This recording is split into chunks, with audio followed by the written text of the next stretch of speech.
Hello and welcome to the regular business meeting for the District of Squamish. Today is Tuesday, September 5th, 2023. And as always, we're gathered to do our work today on the traditional and unceded territory of the Squamish Nation, and we're lucky to do so. Please be advised that this council meeting is being live streamed, recorded, and will be available to the public to view on the District of Squamish's website following the meeting. If you have any concerns, please notify the corporate officer present at the meeting. Could I have someone move adoption of the agenda, please? Moved by Councillor French, second by Councillor Stoner. All in favor? Any opposed? Motion carries. Thank you. Our first order of business is under delegations, petitions, and proclamations, section 3. So we'll start with the delegation request literacy month. And I believe we have someone with us to present today. Go ahead. I think we'll have you at the podium, I believe would be the best spot for you. And I think the mic will just magically turn on. You're ready to go. Okay, is it turned on? You're good. Yes, you can hear me. Hello, everyone. My name is Hasrat, and I work as an instructor at Capilano University. And our work is with the community because I work with the Department of Community Development and Outreach, and literacy is one of our mandates. So as part of a literacy coordination work that I do, I'm here to ask the District of Squamish, the council members, to join communities across British Columbia to proclaim Literacy Month in September. And this is something a lot of municipalities are doing in British Columbia, and I'll talk in a little bit why this is important. So literacy in general, I guess, is very important when we do any kind of community development work. This is not only important for community in general, but this is important for youth, particularly people who are vulnerable, and segments of the society who need a little more help in learning essential skills. So literacy and essential skills are key to poverty reduction, successful social and economic integration. I can say from my work with the newcomers in the past 10 years in the community of Squamish that literacy learning is a big element for them to socially and economically integrate in the community of Squamish. Just some stats that we have. It's quite surprising to know that about 45% of British Columbians aged 16 to 65 have difficulty understanding newspapers, following instruction manuals, health literacy, other literacy-related tasks. So this is just to give you an idea that sometimes we think this is something very simple, like literacy, everyone has that access, but no, not everyone has access to learning opportunities in the community. And through this proclamation, I also believe that we make a space in the community for more inclusive learning opportunities and opportunities where we can learn from each other. And Hillary is here with me today. I'd like to thank Squamish Library for always supporting us with our programming and providing us space and that inclusive environment. Over to you, Hillary.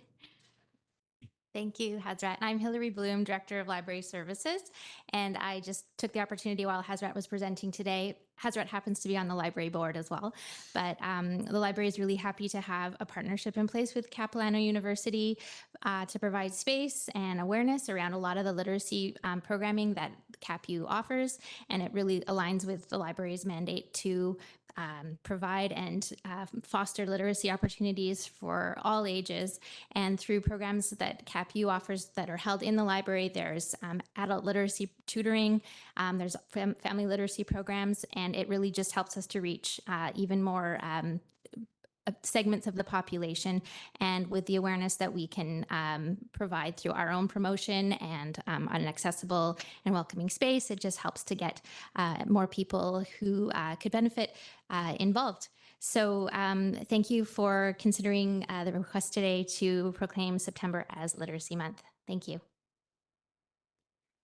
Thank you very much. Council, do you have any questions for our guests, or we have a request before us? Go ahead, Councillor Stoner, then Hamilton. Thank you. Through the chair, thanks so much for coming this evening. Just one quick question. If you have any social media assets that we could use through our communications department to help spread the message, or if there's anything that's already predetermined, or if it's just something that we should create on our own.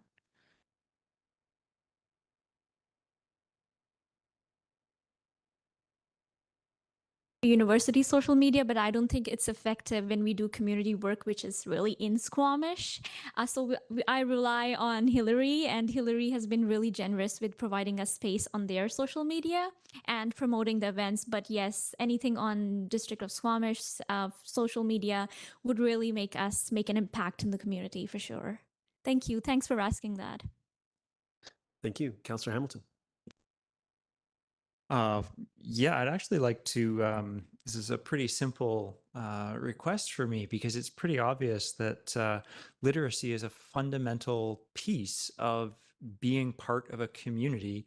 And we absolutely want everybody included in our community. So let's promote literacy. And I think September is a wonderful month to start it because everybody's thinking about back to school. And when we think back to school, we definitely think literacy. So I would like to move the staff recommendation that September 2023 be proclaimed as Literacy Month in the District of Squamish. Great, thank you. And Councillor French seconds. Do you have anything else to say? No, we're good. Okay, any other comments on this one? I'll just say this. I'm happy to support this, and thank you for bringing it forward, and thank you for all the work that you, but that both of you do on literacy in general, not just limited to this ask here. But yeah, thank you so much. And with that, I'll call the question. All in favor? Motion carries unanimously. Thank you. Thank you very much. Thank you. We have another proclamation request, which is Rail Safety Week for September 18 to 24. We don't have a presentation for this one. We just have the ask coming from the folks at CN. And I'll move that if seconder. Councillor Hamilton seconds. Thank you. I think you know, in the last while, with the less traffic on our route directly through our community, this trains maybe haven't been on the front of everyone's mind, but I think it's really important to promote rail safety, as it may not always be this quiet on the train front, and it's important to keep that front of mind. So happy to support. Are there any other comments? Seeing none, I'll call the question. All in favor? Motion carries. Thank you. And again, another proclamation request, and similar to the last one, where we have just the request. We don't have a presentation, and this is from United Way BC, that September 26th be proclaimed the United Way BC Day in the District of Squamish. Moved by Councillor French, second by Councillor Pettingill.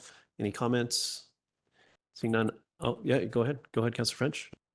I'll just note that the United Way does some really great work in Squamish, raising funds for worthy causes, and it's pretty easy to declare the 26th of September as United Way Day in Squamish because of the great work that the organization does. Thank you. Any other comments? Seeing none, I'll call the question. All in favor? Motion carries. Thank you very much. Okay, we have next item is consideration of unscheduled public attendance. If a member of the public would like to be heard by council on an urgent matter that can't wait till our next regular meeting, this would be your opportunity to come forward and make your case for that. Yep. Go ahead. You can approach the podium and start by stating your name and neighborhood where you're from, and you'll have. I just want to outline at this point, this would be to make the case to be heard later, not. Absolutely. So it's a kind of a two-part equation. Yeah. So you have 5 minutes to address council, and the floor is yours. Okay, thanks very much. My name is Kathy Greenlace, and my neighborhood is Dentville. I'm here on behalf of the Squamish Chief newspaper, and I would like to speak to the bylaw notice of 3011-2023 on behalf of the Squamish Chief. Okay, so then the urgency is that it's a matter that we're discussing tonight, so you'd like to be able to speak to that particular? Yes, the urgency is that. Okay. So we need a motion. Councillor French? Yeah, I'll move to hear Ms. Greenlees later on in the agenda. Okay, thank you. And I think over here, Councillor Pettingill, you're seconding that motion? Okay. Yeah, comments? Having read a letter that was sent to us by the publisher of the Squamish Chief, I think I have a pretty good idea of what Ms. Greenlees wants to present. And I think it's worthwhile information that will enrich our conversation tonight. Okay, thank you. Any other comments on this? So seeing none, I'll call the question. All in favor? Motion carries. So I'll figure out how that sits in the agenda, and we'll make it happen for you. Thank you. Okay, and we have no public hearings, so we're on to our timed items. And our first one is a development variance permit number 00019 and development permit 50612 for 38474 Carson Place. And I will turn it over to staff to introduce themselves and the topic.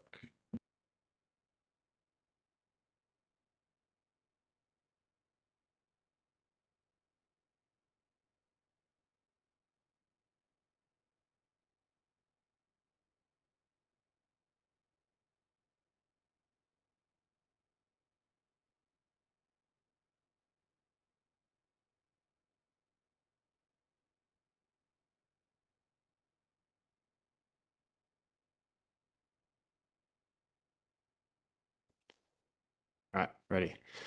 Good evening, Mayor and Council. Philip Gibbons, planner with the Community Planning Department. And we discussing 38474 Carson Place development variance permit and also a development permit.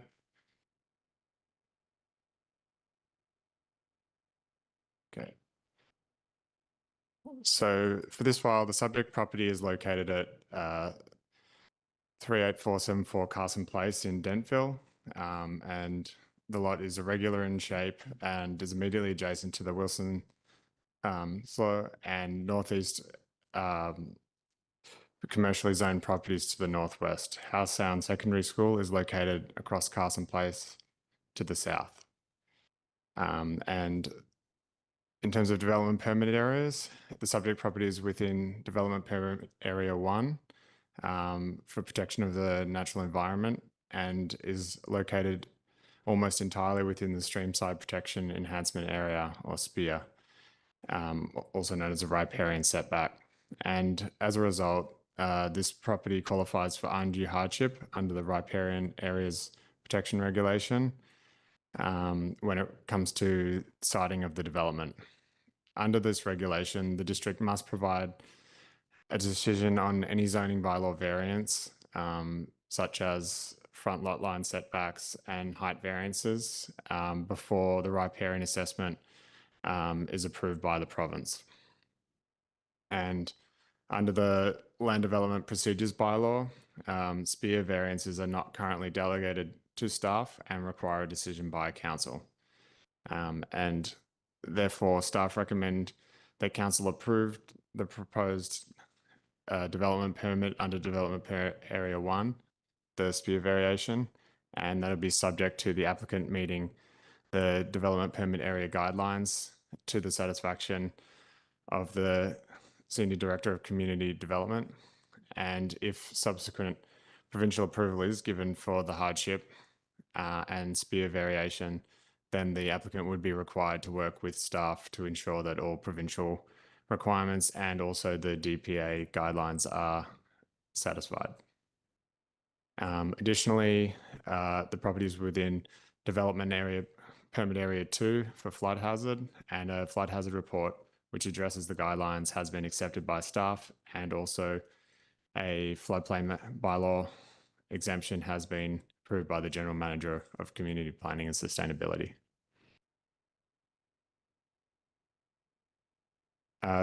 The project itself proposes to construct a 3-story 2-unit residential building, and the proposal generally meets the requirements of the zoning bylaw and the CD44 zone. However, the building has been located at the southwestern corner, which you'll see on the next slide, to minimize the encroachment on the riparian setback or SPEAR. the front setback variances and amendment to parking space design and driveway length allow for this citing. And the application also requests amendment to the maximum floor area of the upper 2 stories to allow for reduction of the building footprint at ground level to meet the development permit area guidelines for flood hazard.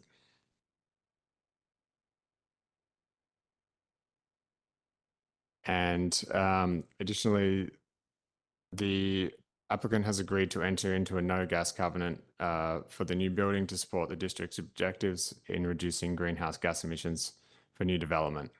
And this will be a requirement of issuance of the development variance permit. So here we're showing the front lot line setbacks and the variance requested. So the front lot line setback of 6.09 meters is shown in green on the slide, and the requested setbacks of 5 meters at the ground floor, 3.9 meters for the second and third stories, and 2.4 meters for the balcony and eaves are all shown there. And what is not illustrated is the maximum floor area of the second story of the building should not exceed 80% of the footprint of the first story, including any attached garage. As you can see there, the second and third story are larger than the ground floor. And this has been done to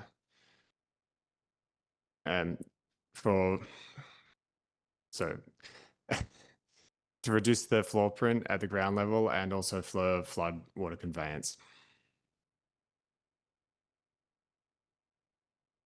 Other variances. So as you can see here, the change in driveway length from a driveway that is a minimum of 6 meters of length or that no driveway is permitted to a driveway that is 5 meters in length, and the accessory parking use shall not be located within 1.5 meters of a front lot line common to the lot and a highway. To accessory parking use shall not be located within 0.5 meters of front lot line common to that lot or the highway.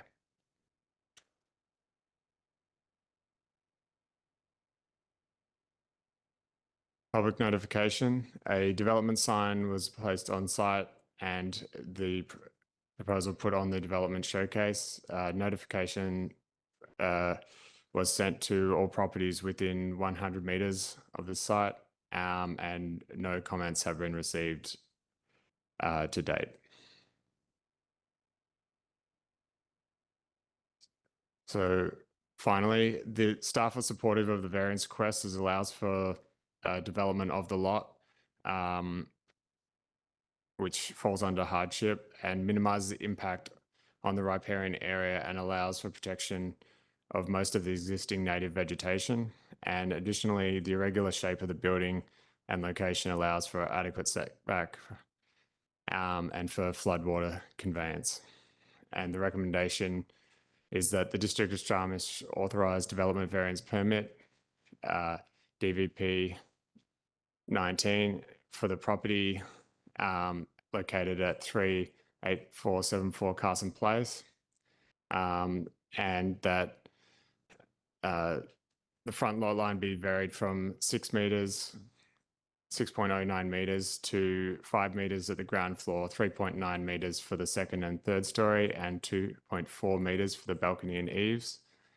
And that the requirement for the second and third stories to not exceed 80% of the footprint of the story below be changed to 118% of the ground floor footprint. Thank you.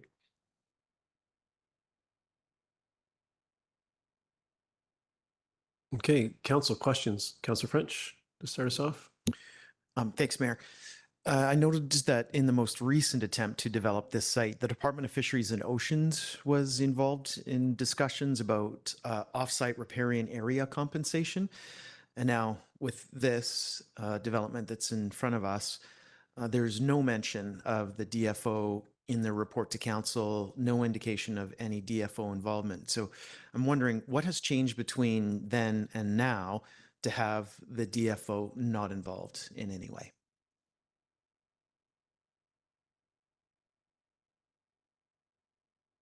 Through the chair. I personally wasn't involved in any previous applications on this site. My understanding is involvement of the DFO is not required, and that the report from the QEP will be submitted, or it already has been submitted to the province for review under the riparian areas regulation. But the requirement is that council approve any zoning bylaw variances prior to any approval from the province. Thank you. Councillor Pettingill? Yeah, just following up on that, not DFO specific, but maybe I'm confusing which regulation of ours is at play, but I thought we had a 30-meter setback from riparian, and when you went into that, we expected some averaging and maybe some compensation or something, but like my colleague said, there's no mention of any of that sort of thing. So I'm just wondering why there's not a variance in terms of our expectations around riparian setbacks and so on as part of this. Is that because those are just guidelines, or?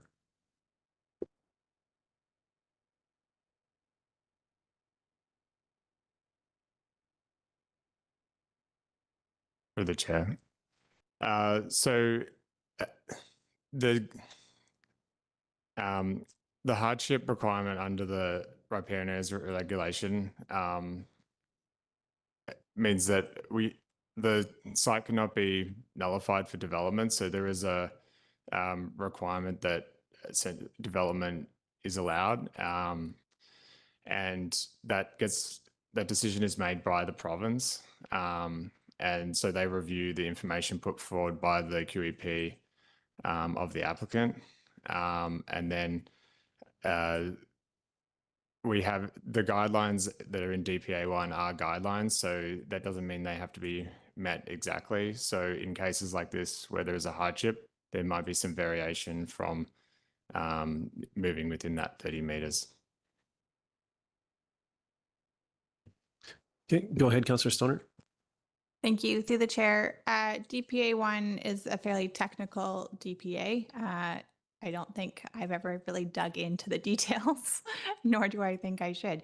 But I am curious how extensive of a variation is being requested here. So the staff report says the DPA 1 SPIA variations are not currently delegated to staff. Therefore, staff recommend that council approve the proposed DPA 1 SPIA variations subject to the application.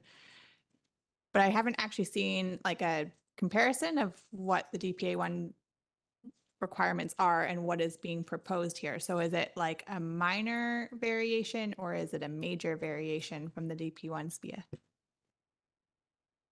Through the chair, the detailed SPIA, I believe, takes up almost the entirety of the lot. It's about 26 meters, I believe. And so, yes, it's a significant variation to the SPIA. But the province doesn't require our approval of that variation before they make their own assessment on the RARs, correct?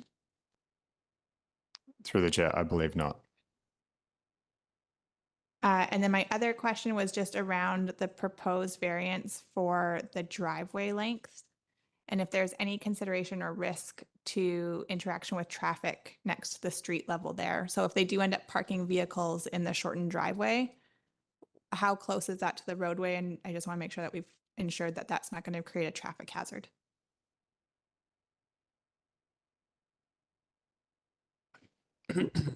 Through the mayor, engineering would typically review these. Every new driveway has to get a driveway permit, and so that's when engineering staff, if there's no servicing agreement, would review the permit application for traffic safety. Okay, thank you. Council, any other questions on this before we go to the public? Yep, go ahead, Councillor Pettingill.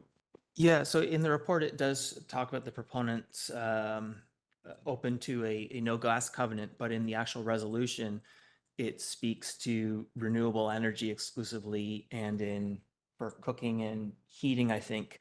And I'm just wondering about the change in language and actually a bit concerned. So is there a reason why we did that? And I'm thinking, look, some of the oil and gas companies are trying to frame as, oh, we have renewable gas, which it isn't at all. But I'm worried that with the wording in the resolution, we get into a battle with a company. And so is there a reason why we can't just say full stop, no gas covenant as part of the resolution?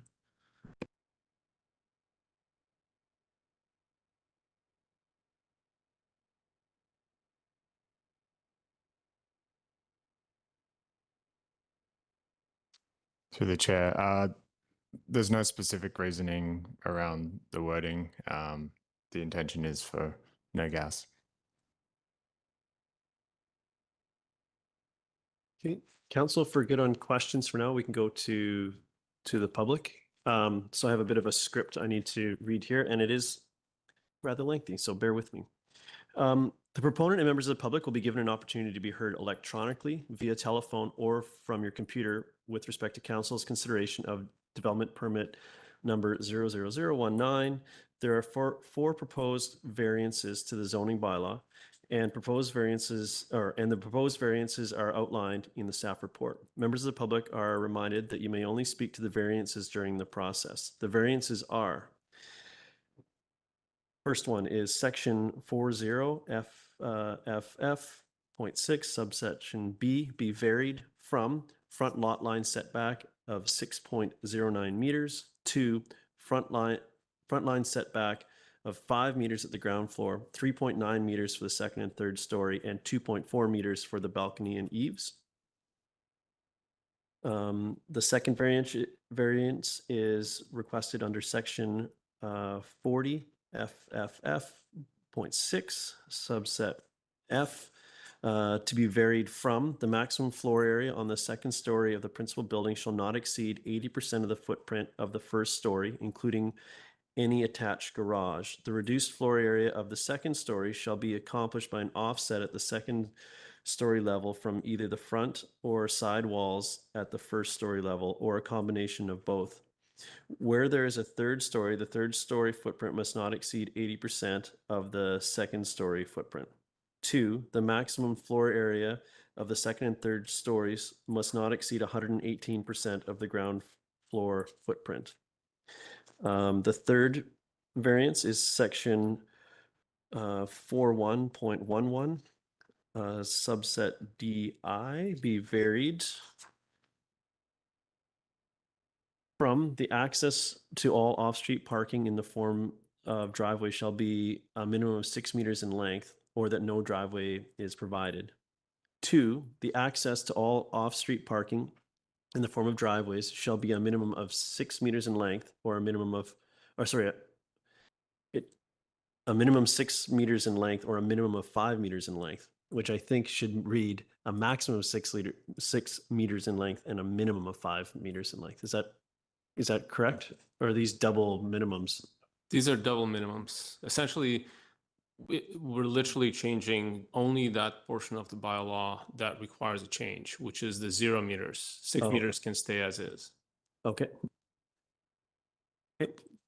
Sounds strange to say it out loud that way, but I accept the rationale.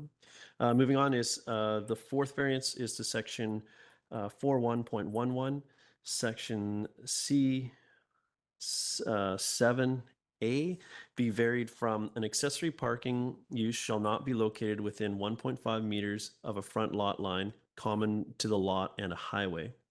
2, an accessory parking use shall not be located within 0.5 meters of a front lot line common to the lot and a highway.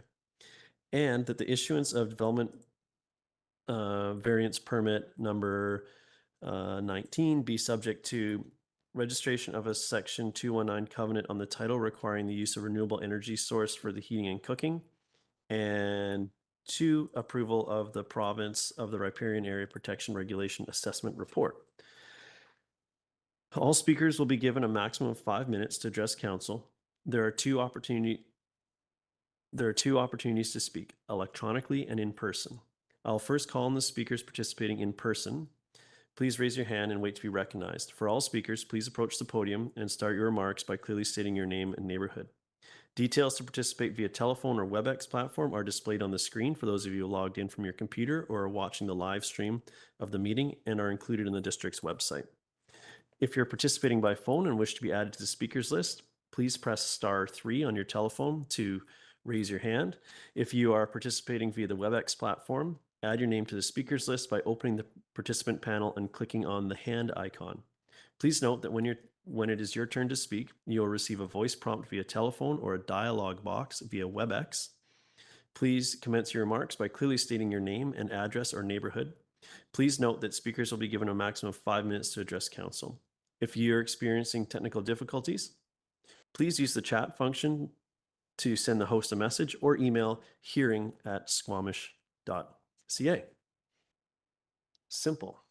Could I have, so now we will go to folks in the room. If anyone is present would like to speak to this, now would be your time. Yes, please approach the podium and.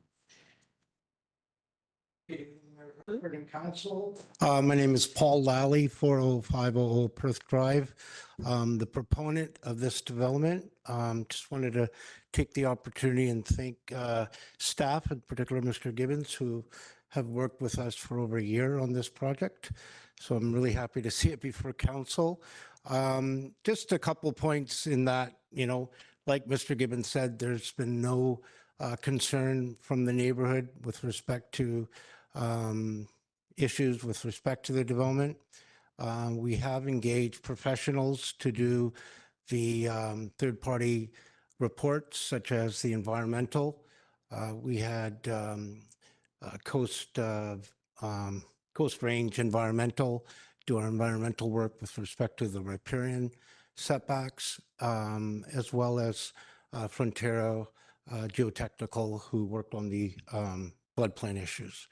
And that's pretty much it, unless anybody had any questions. Thank you. Okay, thank you. Is there anyone else present that would like to speak before I go to the folks online? Not seeing anyone, I will ask our moderator, do we have anyone looking to participate online? There is no one online, Mayor. Okay, thank you. I guess this will be the final call for anyone else to provide a comment at this point. Not seeing any. We'll move on back to council. Council, do you have any additional questions before we consider the motions, the staff recommendations? Yeah, go ahead, Councilor Pettingill.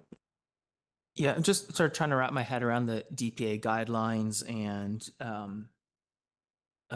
this hardship and all that, and I'm wondering just if staff can clarify what analysis we have done or received in terms of, yes, technically it's in a riparian area, but given what's proposed, it actually has a negligible or a positive, or there's some, but it's a small impact on riparian. Like, have we received that, or we're expecting that the province deals with all of that? Through the chair, I believe no hardship spear variations have been done to date, as far as I'm aware, in Squamish. But our understanding is, and we also have Leslie here from Environment, but essentially it's the province's role to make the assessment of the hardship, not the districts.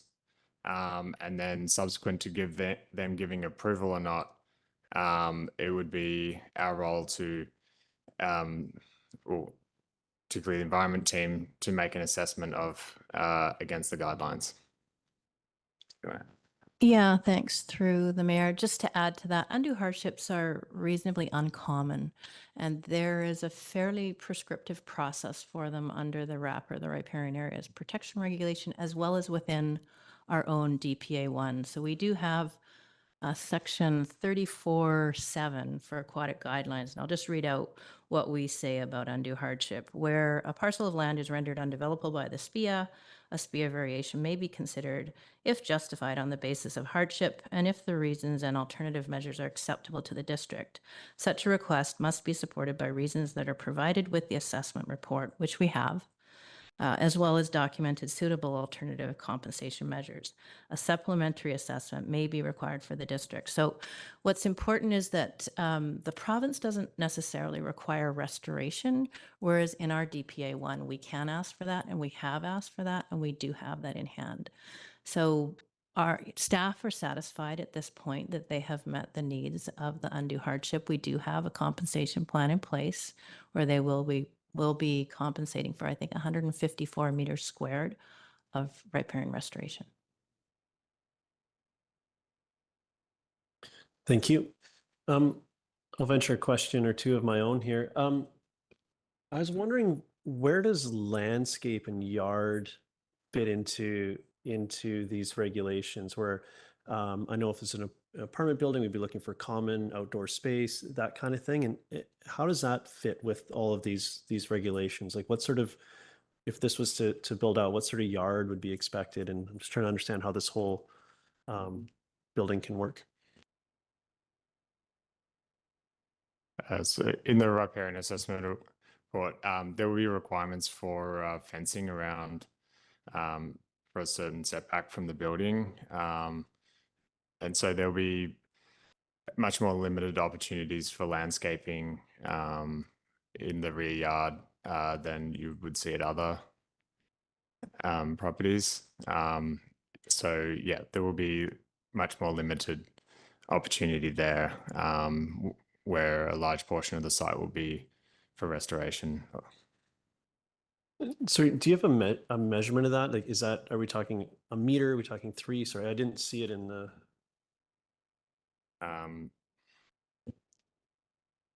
So I don't have it in front of me. I believe it's about a 2.5 meter setback from the building. It is shown in the riparian. Sorry, no, it wasn't provided as part of the package. So.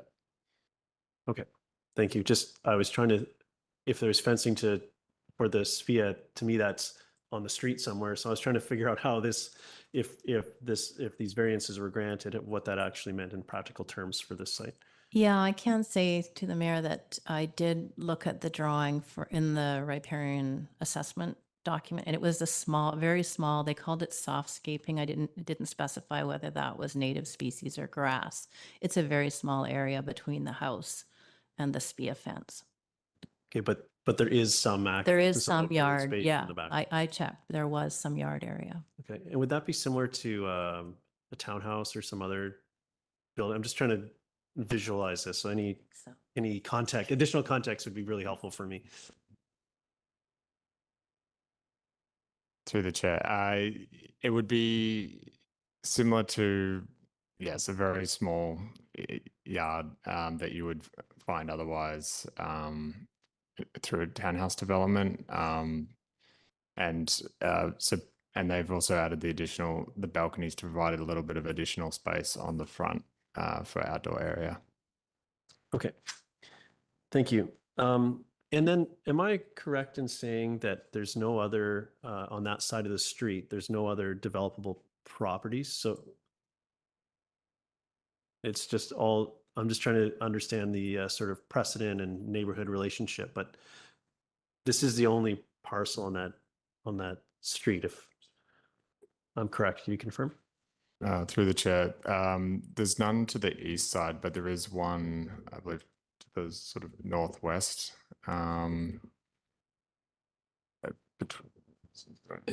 It's hard to say whether it's developable or not. There is a vacant parcel adjacent to this one, and I think that might be the only one.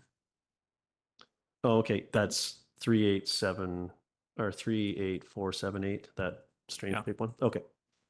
Thank you. Go ahead, Councillor Penningo. Yeah, thanks. Just pondering the prior response. So is the sort of contention at this point that with the offsetting, what's the word I'm looking for, compensation, that there's no net loss to riparian, or Is it that the compensation proposed is sufficient, that we feel sort of ecologically it's okay? Or I'm just sort of wondering. Thank you through the mayor.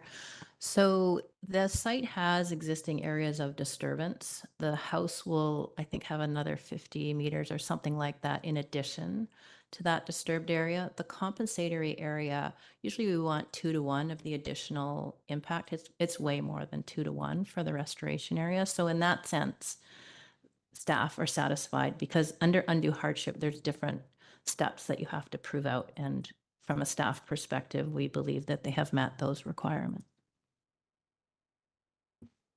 Okay. I'm not seeing any other hands, so we have a staff recommendation before us. Moved by Councillor French. So were you seconding that or are you asking a question? We've got a... Okay, seconded. Would you like to speak to it, Councillor French? Thanks, Mayor.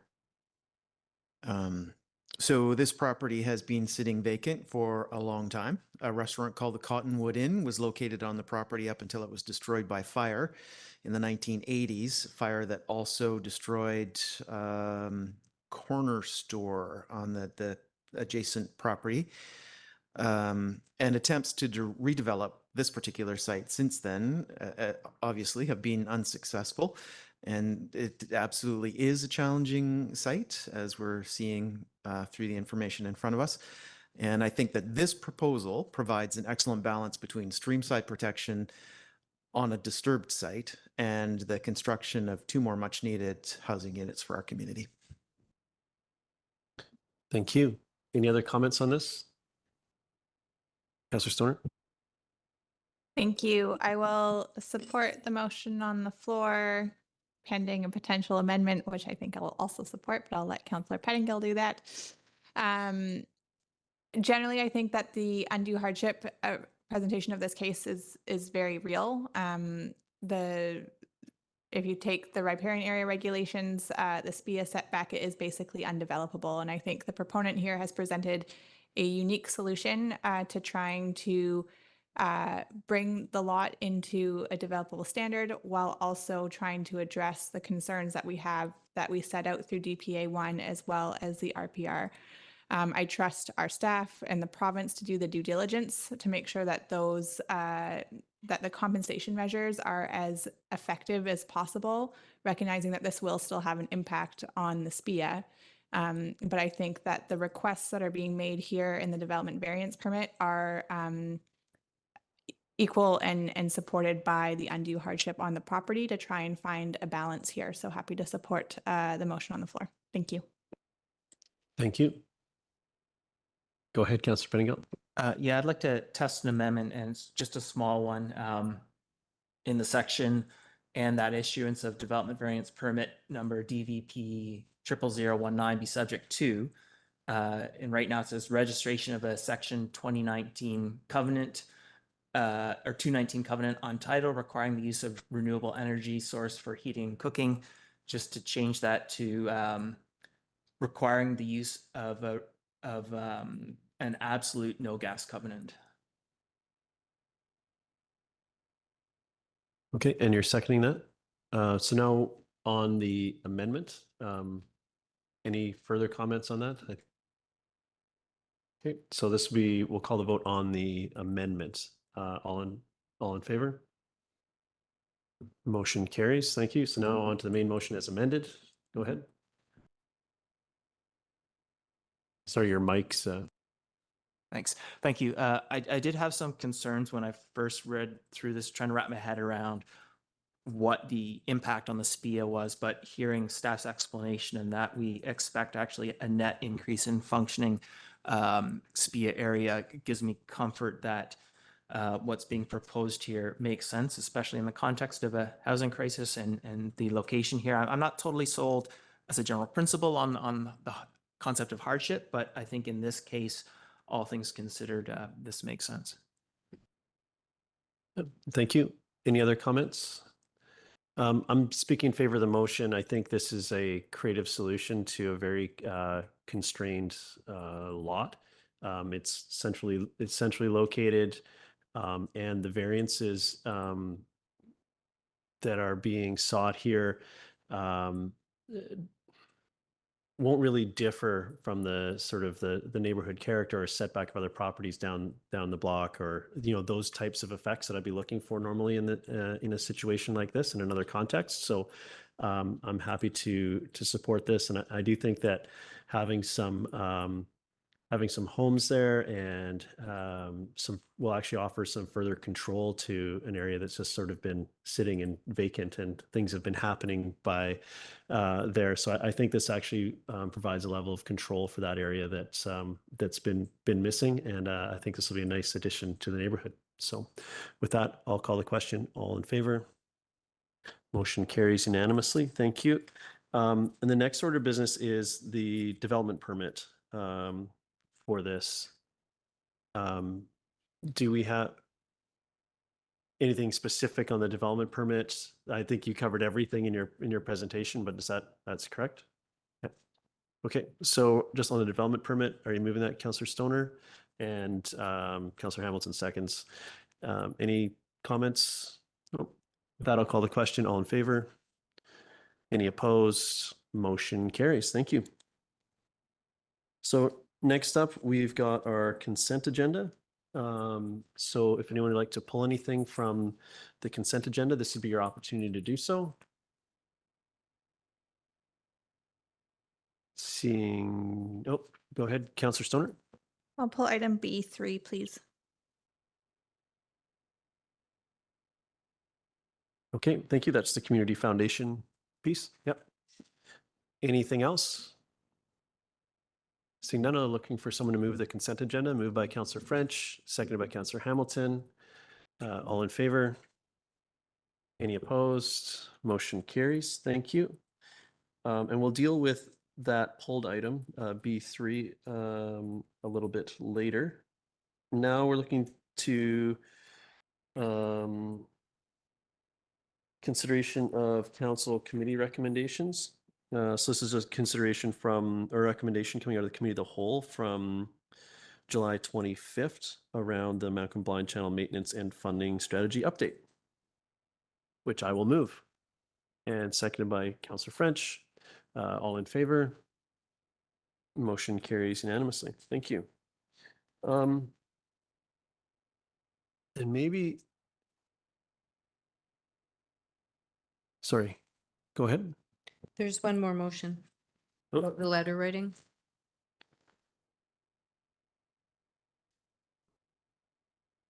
Oh, okay. I didn't. Moved by Councillor Stoner and seconded by Councillor Hamilton. All in favor? Any opposed? Motion carries. Thank you. And now we're on to item 9A, which is consideration of first reading for the District of Squamish bylaw number 2200-2011 amendment bylaw for 40480 Tantalus Road, number 2660-2019. And you're there and ready.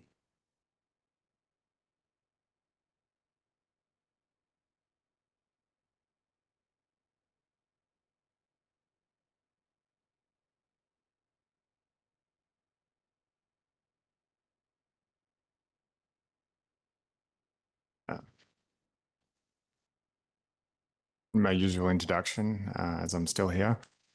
Phil Gibbons, planner with the Community Planning Department. And now we have 40480 Tantalus Road rezoning for first reading.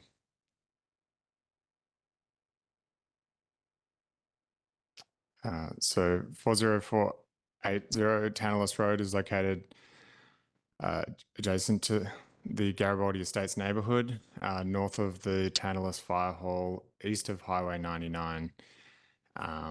And the west portion, so west of Tantalus Road is 3.7 acres and the east side is 8.8 acres. To the north are agricultural lands, single family and multifamily residential uses. As mentioned, the fire hall to the south, there's also commercial, single family and multifamily residential uses. And to the east is currently undeveloped land. And the district's corridor trail and Highway 99 run adjacent to the west lot boundary.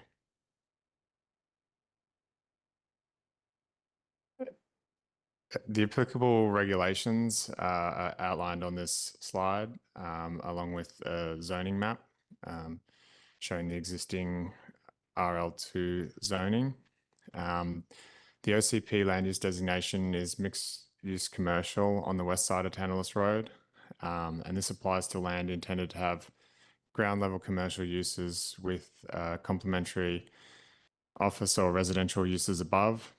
And to the east side is residential neighborhood, which provides for a wide range of housing types, neighborhood, commercial, and institutional uses such as schools, places of worship, utilities, neighborhood parks, and open spaces. As I mentioned, the current zoning is RL2, rural residential, and the site is within development permit areas 1, 3, 8 and 11. And these are for environmental protection, and areas 3 and 8 relate to form and character, and 11 for wildfire.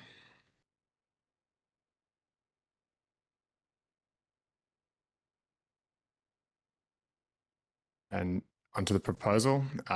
So it has received some updates since council saw it at the committee of the whole meeting in February, and it includes 2 phases and 3 mixed-use buildings. Phase 1 being Building 1 west of Tantalus Road, and Phase 2 being Buildings 2 and 3 east of Tantalus Road.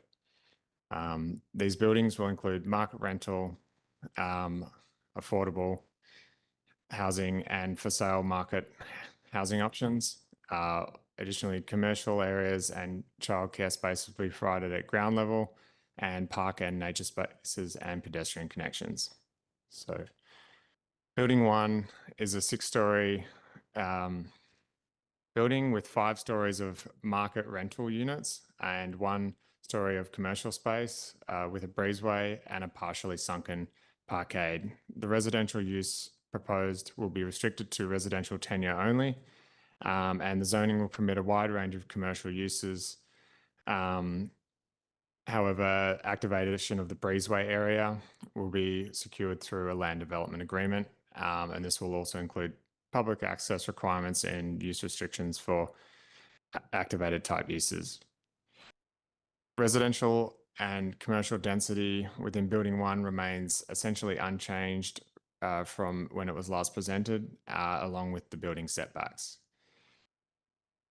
The building height for Building 1 has increased by 1 metre to bring the ground floor up to the flood construction level due to staff not supporting a flood construction level exemption for this building. And the heights on Buildings 2 and 3 remain unchanged. Building 2 is a similar setup to Building 1 on the east side of Tantalus Road. The residential component will be for sale market residential units, and the commercial will receive the same uses and restrictions as Building 1. Changes to Building 2 include the massing, which has increased stepping back from at the northern end from the previous proposal, with the 4th and 5th stories at the northern lot line. And this is to reduce overshadowing and view impacts on adjacent residential uses. Screening has also proposed within the setback area along that northern lot line. Overall, building height and setbacks remain unchanged, and the commercial floor area has been increased by 270 square meters. And the final building, Building 3, is a 6-story for sale market residential building, and it includes a 465 square meter childcare space, which will make up part of the ground floor.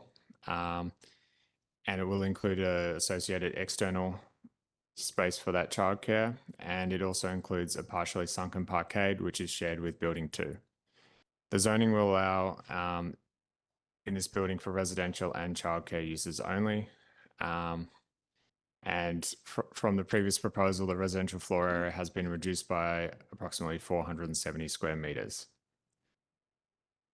Other parts of the proposal include a new park adjacent to the highway, which is to be handed over to the district, and protection of the environmentally sensitive areas on the eastern portion of the site.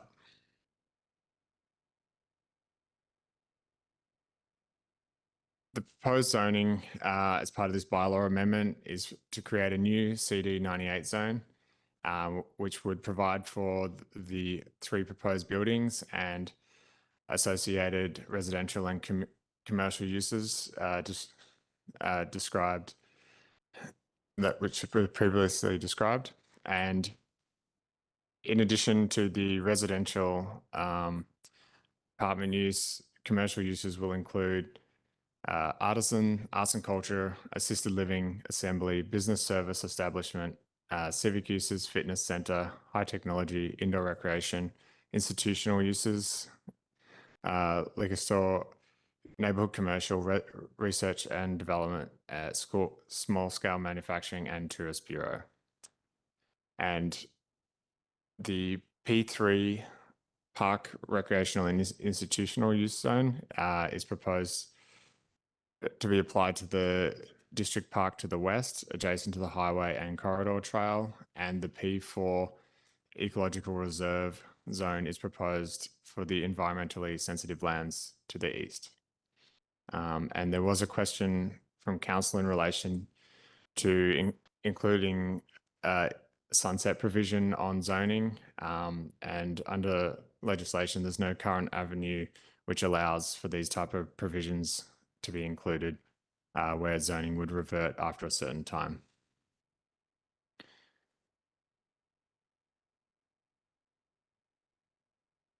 The community amenity contribution offer remains similar to when it was previously presented to COW, and includes cash in lieu of approximately $1.8 million, 6% of gross floor area donated to the Housing Society, a 465 square meter childcare space, a public park, $100,000 for public art, and changes, removal of a greenfield development fee for phase 1 was considered appropriate by staff, as this phase is for 100% market rental, which advances council policy and current challenges associated with borrowing and construction costs for rental housing projects.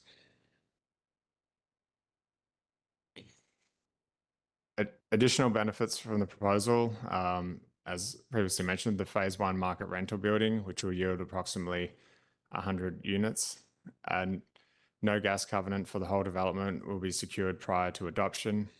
20% of units will be 3-bedroom across the development, and this will be applied across the different tenures proposed and secured through the land development agreement.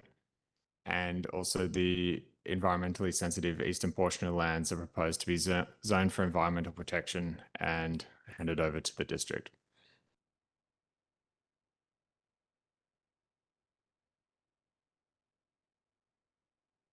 The project advances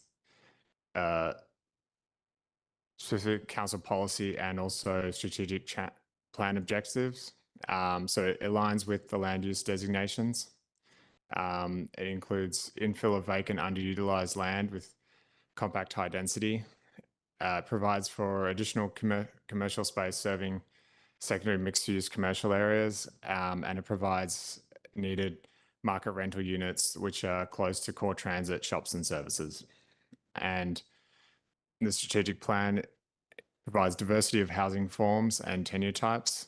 It provides additional parks, trails and gathering spaces, improves the equity and accessibility of active transportation networks, and includes provision of employment spaces.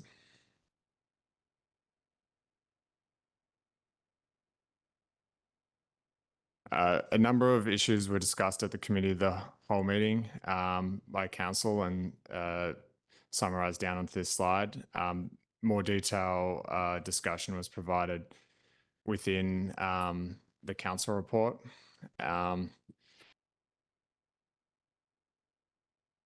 To touch on some of the issues, so the provision of employment space achieves the 23%. However, it does include a portion of the external commercial area within the proposed breezeway, whilst not including 100% of that area in the calculation.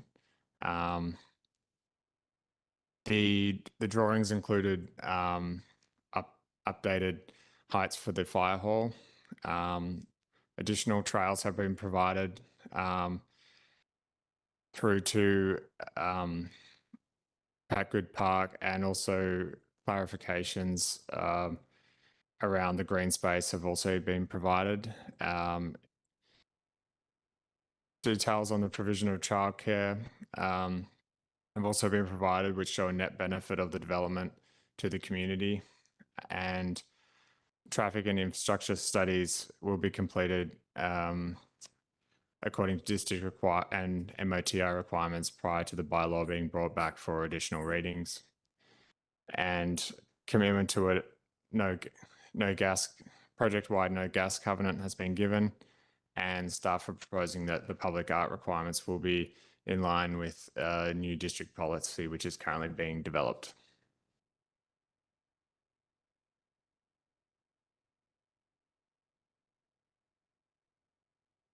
For engagement, a public information meeting was held on April 19th at the Cedar Sky Hotel.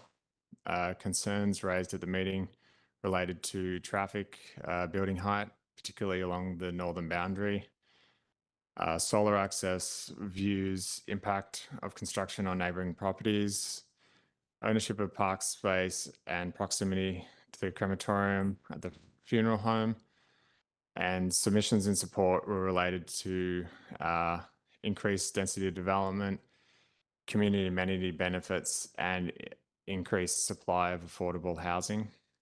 As a result of the concerns, as previously mentioned, there's additional stepping back of building 2 along the northern boundary and screening vegetation provided to reduce solar and view impacts.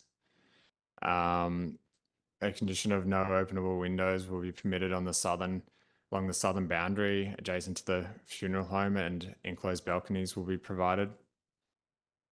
Traffic impacts will be addressed through a traffic impact assessment. Construction impacts will be managed through regular construction management requirements to be determined in later stages if the development proceeds. And staff propose that the park and environmental protection area should be owned by the district, as this will secure access and amenity for the community and ensure protection and maintenance of these areas. Additional engagement was conducted with the funeral home and their concerns related to access, reduced in impacted parking, traffic volumes, vehicle and pedestrians safety, concerns about the amount of density and flooding issues.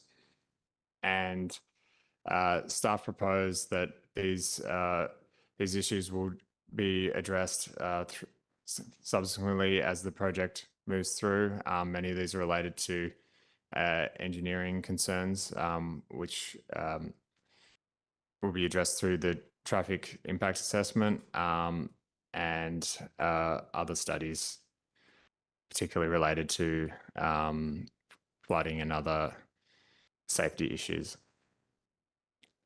And finally, a referral sent to the Squamish Community Housing Society, which provided support for the proposal. They were particularly interested in the supply of market rental and also the 6% donation of gross floor area to the Housing Society.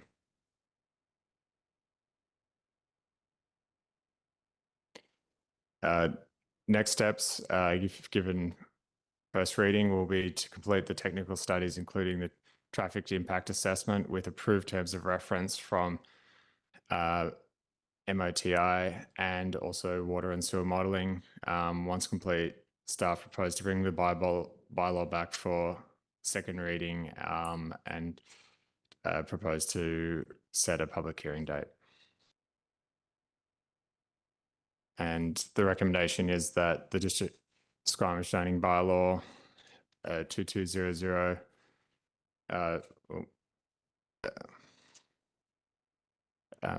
amendment bylaw 40480 Tantalus Road 2660 2019 be given first reading. Thank you. Thank you for the presentation. Council, questions? Councillor French.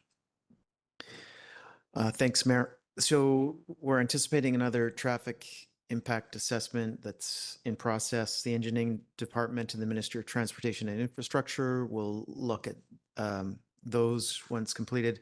Water sewer model also being looked at. So I'm curious, does staff have an idea of how long those two things will take and when we might anticipate second reading coming to council?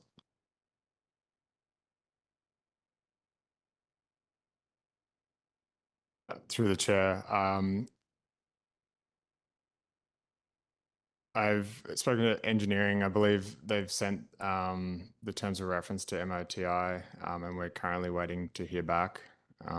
So hopefully soon, but I don't have a exact indication of when that will be.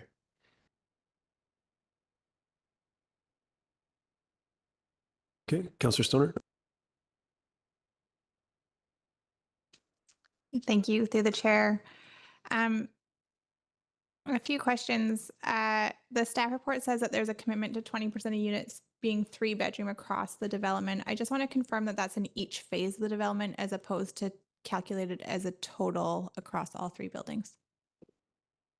Through the chair, that's correct. Thank you. And then you mentioned in your presentation that there is no legislative ability for us to put a sunset clause on rezonings. However, I'm curious, this is an LDA, so why wouldn't we be able to just include that in the land development agreement that after a certain amount of time, if DP hasn't been applied for, that we just revert to some other zoning? What is already there? What is prohibiting us from doing that? Through the mayor, so we've looked at this possibility, and the land development agreement cannot override zoning essentially. So the zoning is in place as a land use regulation, and the land development agreement can speak to how that gets implemented. So the land development agreement could say, if a certain amount of time had passed, you can renegotiate certain terms in that agreement, such as amenities or services, because sometimes developments take a long time and district standards evolve. So we can add conditions such as that, but we can't revert back to the original zoning. That's fair, but we can add a condition that we would renegotiate, say, the CAC if it hadn't got to DP at a certain point. Yes. I think that's been done before. Thank you for that clarification. And then on the CAC, I do just want to confirm that this is actually not meeting our current CAC policy. So in phase 1, building 1 of the market rental, we're not adding the $3 per square foot for the greenfield area, despite it being a greenfield. And then it's also not meeting the requirements for the active transportation and parks per square foot. Is that correct?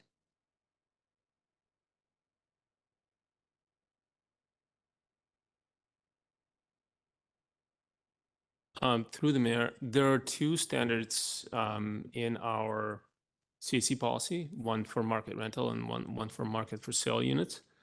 So I think that you're correct, the greenfield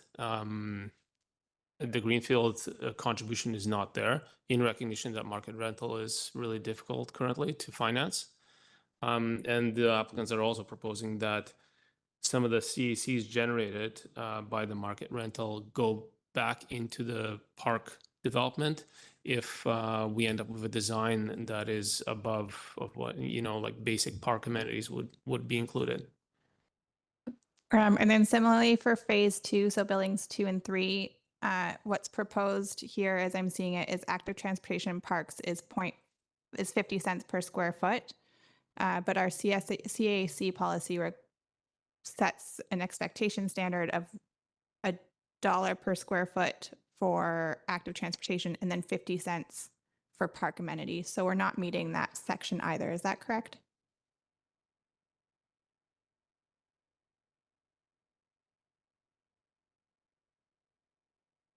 Through the chair, understanding is that part of that active transportation is going to be put into the trail connection through to Patgood Park.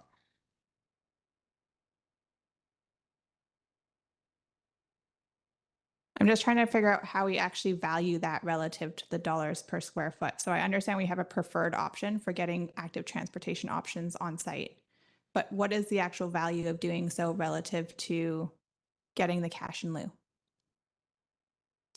Through the chair, I don't have numbers specifically, but we can look at that and bring that back next time you see it. That'd be helpful. Thank you. Thank you. Council, additional questions? Go ahead, Councilor Pettingill. Yeah, if you, and I sorry, I thought I heard my colleague say 3% or $3, and so I may be re-asking the same question, but it says 6% GFA to the housing society. Is that of buildings 2 and 3 or the whole development? Through the chair, of buildings 2 and 3. Okay, and how does it get decided which 6% or where that 6% is? Through the chair, that is to be negotiated. That will be specified within the land development agreement, and you could expect that it will be mixed throughout the development. And yeah, staff won't be supporting donation of what could be considered the worst, all of the worst units or something like that. Okay, thank you. And then just on the setbacks piece, I did look back at the previous staff report, and I just want to clarify on the eastern parcel, I guess it's building 2, the setback now, and I understand the building heights have been reduced, but is the setback is 15.4 meters? Is that's what's proposed for the northern edge for building 2?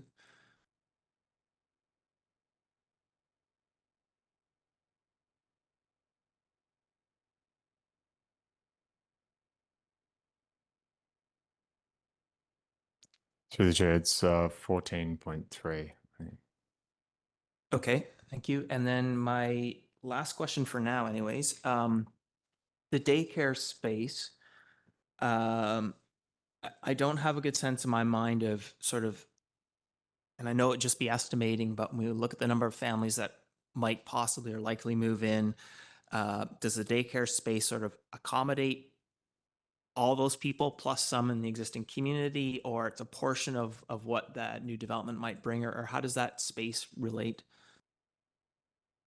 Through the chair, internally working on more refined methods for assessing requirements for developments like this, but based on methodology we've used previously, it shows a net benefit to the community in terms of childcare space.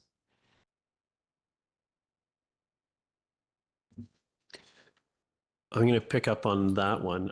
I get net benefit to the community as just being greater than what's than demand that was created there, but the numbers, the calculation that was provided was lower than I thought. Could you just sort of provide any additional context there? I understand this might be, was this a very pessimistic view? Is this a worst case of what's the number of sites that could be created there being 50, I believe.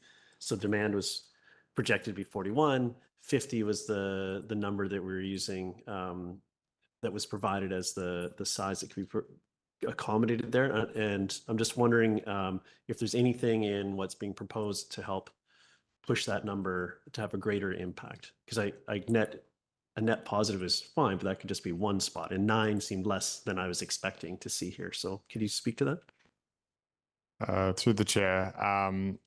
So based the estimate on number of spots possible, conservatively used on Vancouver Coastal Health guidelines. So there are legislative requirements for spaces, but they specify minimum requirements, not including all the additional areas are required to run a childcare, such as sort of back of house, kitchen. It just mandates sort of, I believe it's play space and sleeping areas. So Vancouver Coastal Health has some guidelines on what these additional areas, how much room they could be estimated to take up.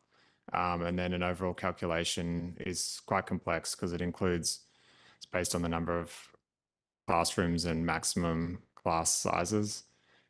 So coming up with the actual number is relatively difficult and will be dictated by the age groups and types of classes that ultimately end up going into that space. Yeah, thank you. And for the demand calculation, I get that that's going to have some methodology to it, and we don't know simply who's going to occupy any of these units at this point in time.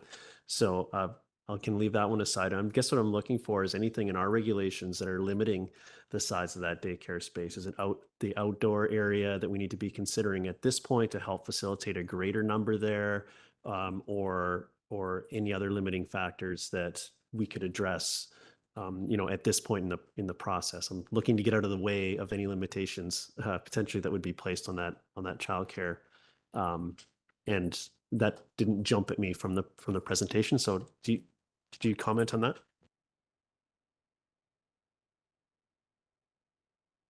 The chair. There's no specific limitations based on, I mean, other than ultimate size of the space and then efficiency in use of that space when it comes to a provider actually going to, to fitting it out and seeing how well they can optimize all those additional staff room, kitchens, these other sort of back of house that can be shared between classrooms. And then there's legislated requirements for spaces per child for within the classrooms themselves.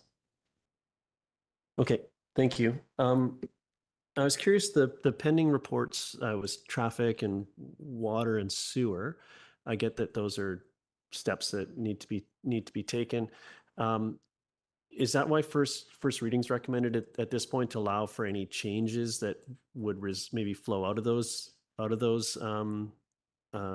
processes to impact the design for second reading before it goes to public hearing? Is that why we're looking at just one reading versus 2, and then hold on the public hearing until after those pieces of work happen? I'm just trying to figure out the order of operations, if you could speak to that. I can speak to it. So the traffic report is really critical because we know that there are traffic flow issues in this area. And whether we go for first and second reading, we need to get that report done by public hearing, because that's usually the kind of information that the public is looking for. So we would have to come back anyways to schedule a public hearing. This gives us an opportunity to vet the report, come back to council, report on the findings, give it a second reading if council is okay with it, and then schedule the public hearing. The water and sewer remodeling probably less important, but still, given the size of the development, could have an unanticipated costs that the project has to bear. So also good information in terms of feasibility for us to have before we go to public hearing. Okay, thank you for that. Councillor Pettingill, and then Hamilton.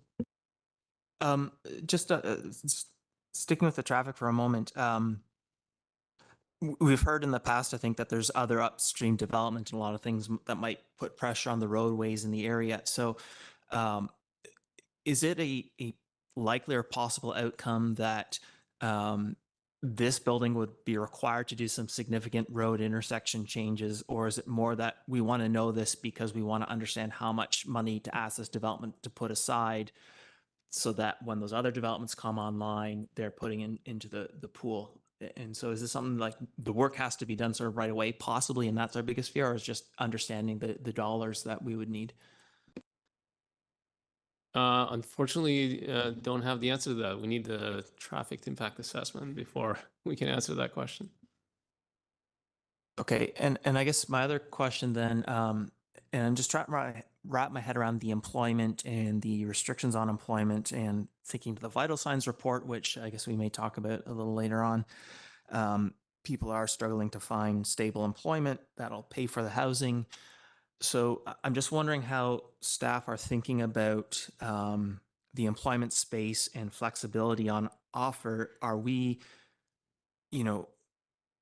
are staff not concerned that this might be, we're providing a lot of more affordable housing for people who are going to work in Vancouver? Like, what is giving us comfort that the employment here is sufficient for the additional population so that most of those people will be able to live and afford to work sort of nearby? Or how are we putting those pieces together? Through the mayor, we know that we have a retail supply shortage in Squamish generally, and this area is designated as one of those central locations. So we're not as concerned about restricting to type of employment uses as we may be in other areas. So in this case, really, it's about project feasibility and making it flexible to make sure that, because there will be quite a bit of employment space coming online in this development on phase 1 and 2. So it's just making sure that there's ample employment space, and then there's going to be feasibility and flexibility for the proponents to fill it with tenants once they're built. So it's, in other areas, we might be concerned about commercialization of some of the more important employment space. We're not as concerned about it here, and we know we have a shortage of flexible commercial space. You're good, Councillor. Councillor Hamilton. Thanks very much.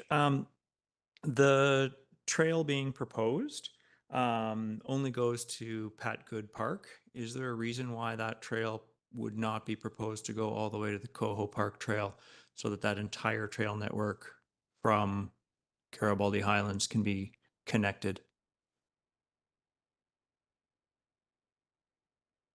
Through the chair, I believe that option will be investigated, and we can look into that a bit further, but I don't think there's any particular reason that a nature type trail could not go all the way through.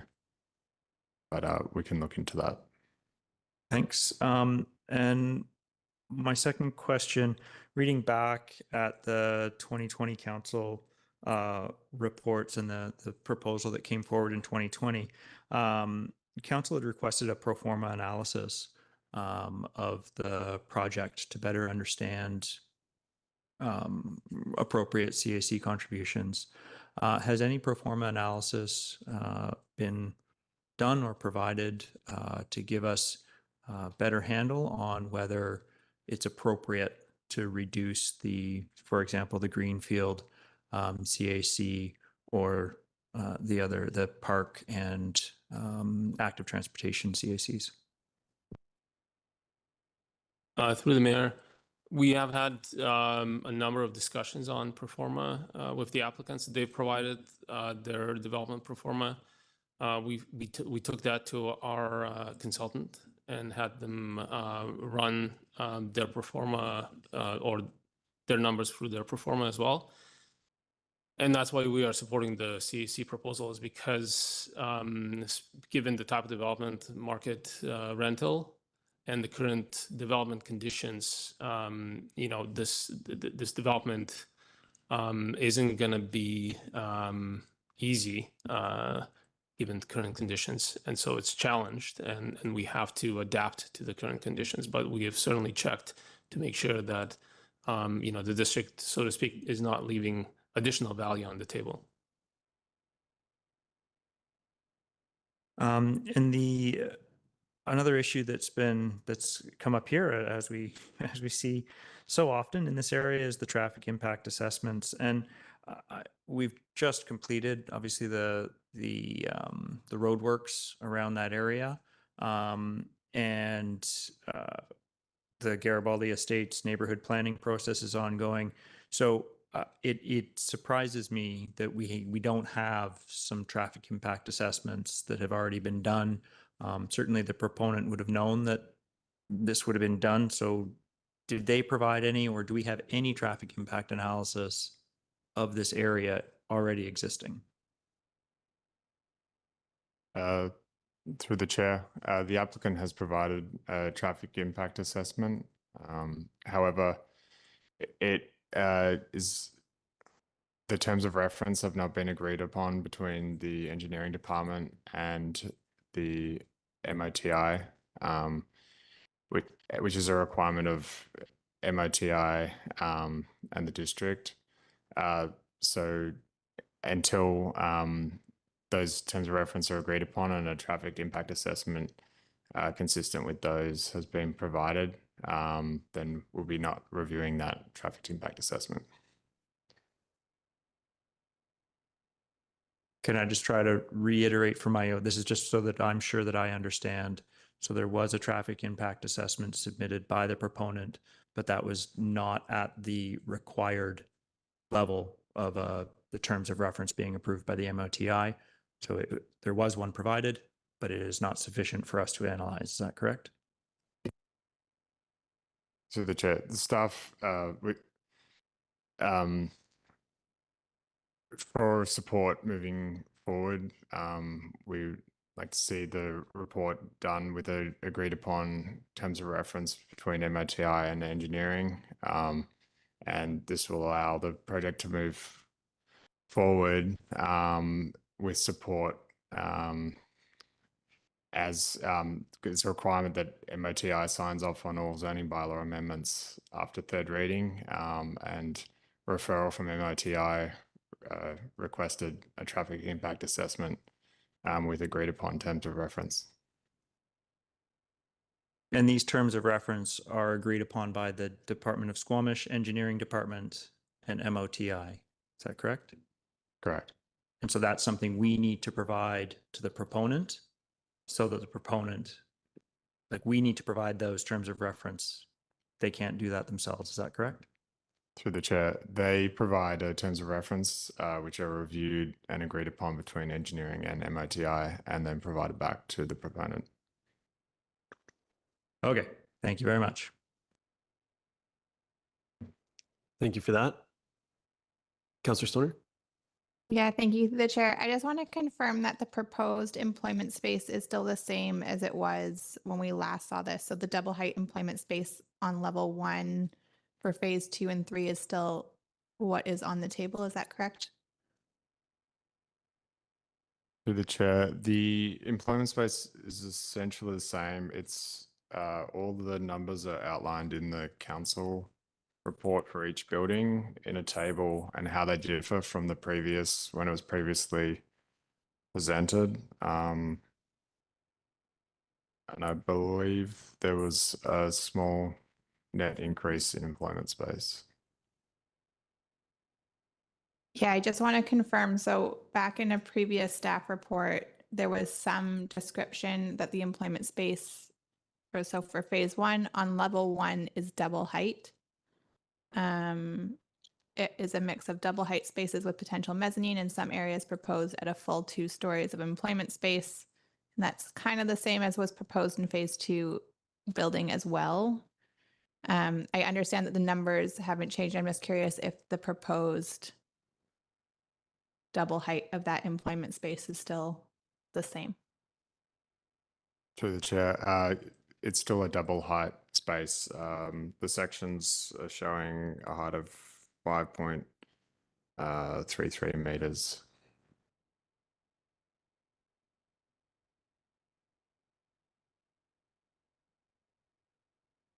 Are you good for now, Councillor? Okay. Any other questions on this? Seeing none, we do have some recommendations before us.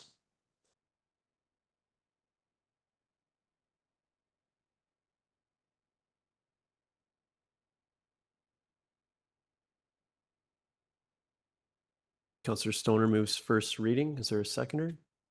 Seconded by Councillor French. Would you like to speak to it, Councillor Stoner? Thank you. Through the chair, I will be supporting the motion that I put on the floor for first reading for Tantalus Road. We've seen this proposal a number of times, and while I think we're getting somewhere, it still doesn't fully address the issues that I think have been raised at the council table previously. And so that's why I'm only supporting first reading at this time. I think there's still a few outstanding issues. One is the traffic impact study, which is something that we had discussed when this first came to council, and making sure that we have a really detailed report to identify the implications of the additional residents here with Tantalus Road and Garibaldi Way, and what implications that might have on the final layout and number of units or expectation for road improvements from this development. So I think we can't actually have an informed decision on second reading until we have that study in hand.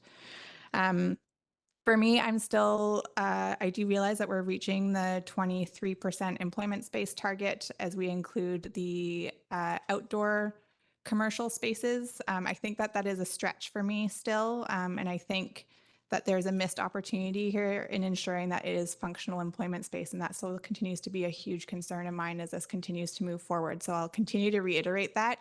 I'm not sold that what is presented here is actually meeting the needs of our community in terms of functional employment space in this really core center of our community. I understand that retail is necessary, restaurants would be nice, but it's not actually going to provide the high level of employment that we need so that people can actually live and work here. I am concerned that it's not meeting the CAC policy. I will contend that for the market rental, I think that it's fair that we waive the affordable housing requirements for the CAC policy. But from the calculations that I'm doing, I'm not sure that we're meeting the active transportation, the parks requirements for both phase 1, phase 2, and phase 3. So I think that those numbers should be higher. At least there should be an understanding of what is being proposed on site relative to the cash in lieu that would be provided through the CAC policy. I also don't think that we should forego the greenfield additional component for the market rental sites. Market rental is really necessary in our community for sure, but there's also a huge implication that comes with adding that many additional residential units to our community, and that's what the cash in lieu policy is meant to do, is meant to address some of those or offset some of those impacts more broadly. I think that that's all I had. Oh no, finally, I do want staff to pursue including a clause in the land development agreement that would allow for renegotiation after a certain amount of time if the DP does not come forward. I think that that's an important thing to consider to include in our LDAs going forward, and I think that this is a first step or the first place that we should start doing it. Thank you. Thank you, Councillor Stoner. Councillor French. Thanks, Mayor. And in speaking in support of first reading, I want to acknowledge that this project has seen a significant amount of evolution over the course of the last 4 years and multiple visits in this room. So I'd like to see this proposal get second reading as soon as possible so we can schedule a public hearing. Thank you. Thank you. Councillor Hamilton. I'll be speaking in support of a first reading for this proposal on Tantalus Road. I believe that I think that it's important that the trail connection here be given more thought. I believe it's extremely important that we're able to connect all the way from Coho Park all the way to the corridor trail. And I believe we need to do so in an invitingly public, it's an expression I've used before and I've come to like, an invitingly public way. Right now, the trail, the main trail, the so-called urban connector, comes through the buildings, yes, through the breezeways in the buildings. And that's not invitingly public for a trail user trying to get from A to B. So I would really like to see a conscious, invitingly public trail that is not going through the breezeway. We can absolutely put one through the breezeway, but there has to be, in addition, one that's not passing through the buildings so that people don't feel like they're sort of going into that space. It also needs to have a crosswalk so that people can get through. I know that might be two crosswalks too close together. That's unfortunate. That's an engineering challenge, I think, perhaps.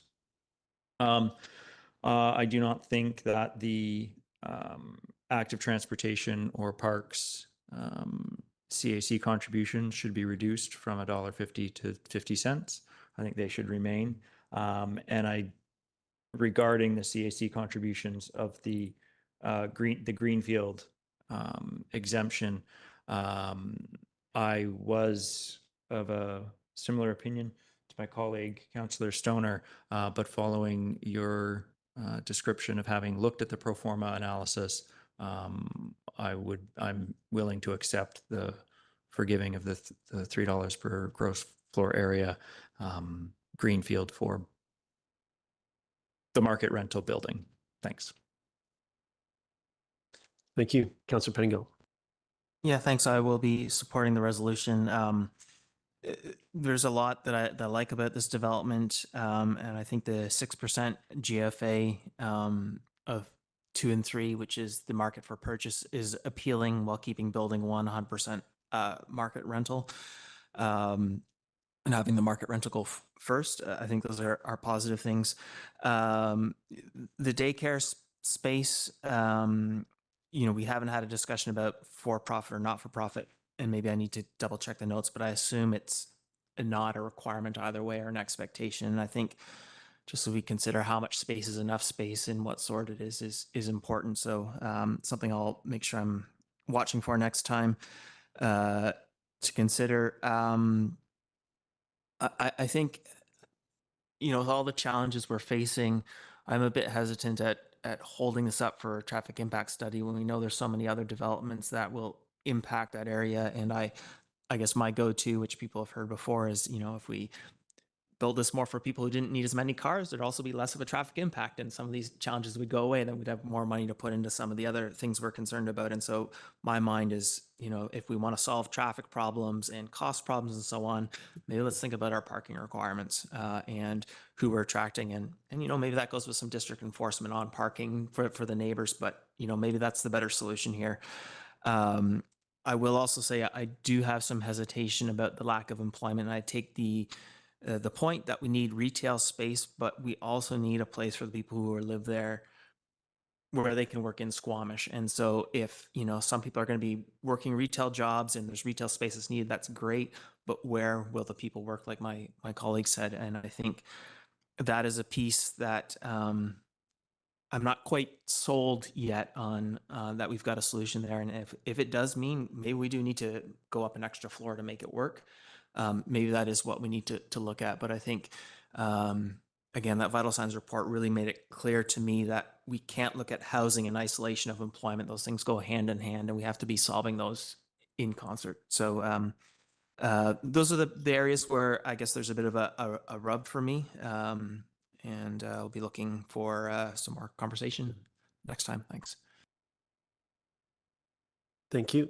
I'll venture a few of my own comments here. I'm speaking in support of the motion. I think I share my colleagues' concerns around the CAC, and it may not be an increase in the CAC that we need to see, but we need to see the work and the justification for it. We heard some justification today for the reduction for in so much as the missing amount, if you will, being spent on trail connections and so on. But we need to value that and sort of see that work so we can really understand that piece before I can really say whether it is enough or it isn't. So I have the same concerns, but I'm open to a solution being, well, let's see the work and let's really understand what the value of what is being proposed, because there is a bit of a disconnect between what the policy states and sort of what is currently said in the report. And I'm open to that gap being just needing to be sort of flushed out some more and shown. And I think both council and the public, if this advances to public hearing, would really like to see that, to understand it. And I'm open to what's here being fair, but I'm just not quite seeing that. I'm not sold on that. So I'll need to see that additional detail.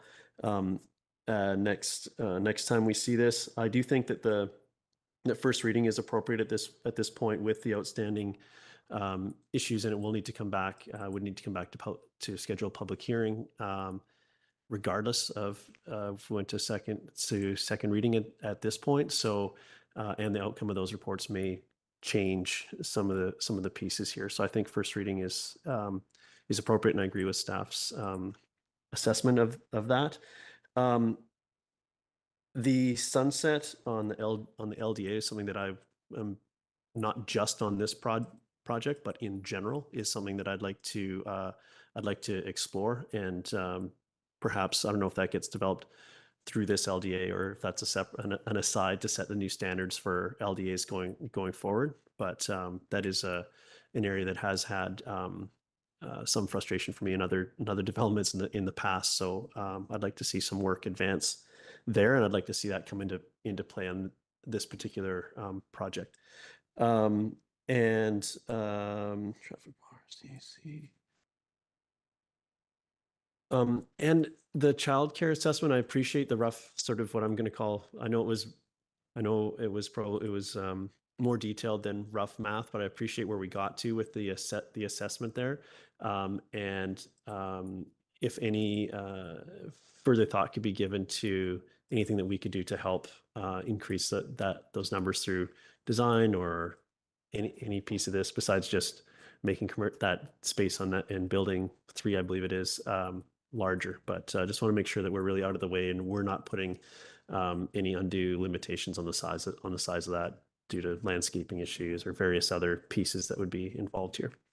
And I look forward to seeing this back for consideration second reading as quickly as that can happen. I know that's not entirely in the control of anyone in this room, actually, at this point. But we look forward to getting that back and seeing where this continues to evolve. With that, I'll call the question. All in favor? Motion carries unanimously. Thank you. Council, I think we've earned a bit of a break here. I'm going to recess for 10 minutes before we move on to the next items. So we'll recess till 8:55 or 7. Almost gave us an hour and 10 minutes. Sorry, 7:55. Thank you.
Okay, welcome back. We're now on item 9B1, which is a District of Squamish Housing Agreement bylaw for Garibaldi Springs Phase 1 non-market rental. And I will turn it over to staff to introduce themselves on the topic.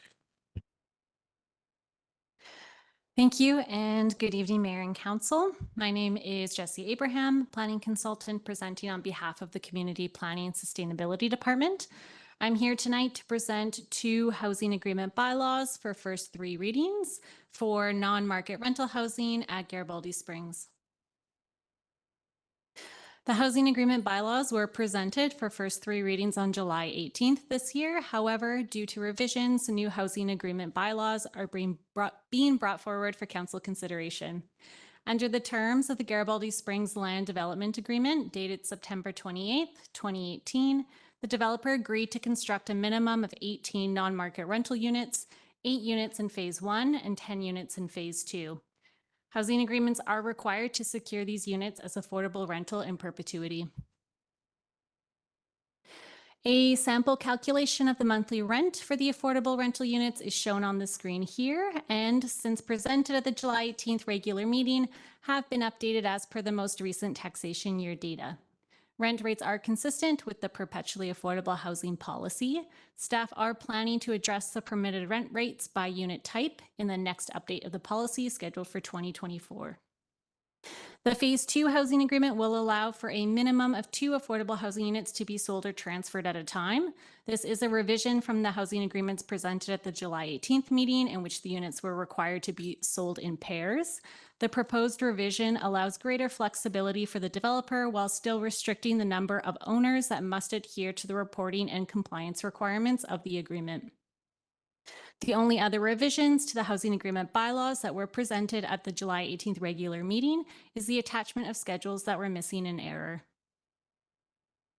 Staff recommend giving the housing agreement bylaws for the Garibaldi Springs non-market affordable rental housing first 3 readings as shown here. And that concludes my presentation. Thank you. Thank you. Council, any questions on this? Seeing none, we're happy to entertain motion. Are you moving all both together? If I may. Ms. Arthur, should we do those together or should we do them separately? Okay, so Okay. I'm going to say you're moving the first one. There we go. Phase 1 non-market. Phase 1 non-market rental number 3009 2023. Okay, thank you. Is there a seconder? Seconded by Councillor Stoner. Any discussion? Seeing none, I'll call the question. All in favor? Motion carries. Thank you. And now on to this Phase 2. Moved by Councillor French, second by Councillor Hamilton. Discussion here. Seeing none, I'll call the question. All in favor? Motion carries. Thank you. Thank you. And thank you for hanging out with us to get to your item. So Council, I'm going to suspend the order of the agenda to provide the opportunity for the unscheduled public attendance now in advance of our consideration of the bylaw they'd like to speak to. So I'll invite, yes, come on forward and start by restating your name, and you'll have 5 minutes to address council. Thank you. My name is Kathy Greenlease, and I thank you, Mayor and Council, for allowing me to speak to the notice bylaw 3011-2023 on behalf of the Squamish Chief newspaper. I trust that you've all received the letter from our publisher, Sarah Struther. She sent it. She sends her regards. However, she's actually out of the country at this moment. We're here tonight to reinforce the need for the District of Squamish to use both our print and web products to disseminate both statutory notices and other notices through our network of trusted news media. We would like to ensure that both council and staff have a full picture of the Squamish Chief's capabilities to offer reach and transparency to all the Squamish residents. As you know, all know this Chief is the paper of record for Squamish, and the number of readers continue to climb. We're reliable, we're suitable, sustainable, trusted, and accessible. Squamish Chief distributes 6,500 papers through boxes and newsstands every week. And once the district gives us the go-ahead, we will put out more boxes for greater accessibility. One of the main reasons why we're using community boxes right now is to align with the bylaw regarding single-use plastic bags.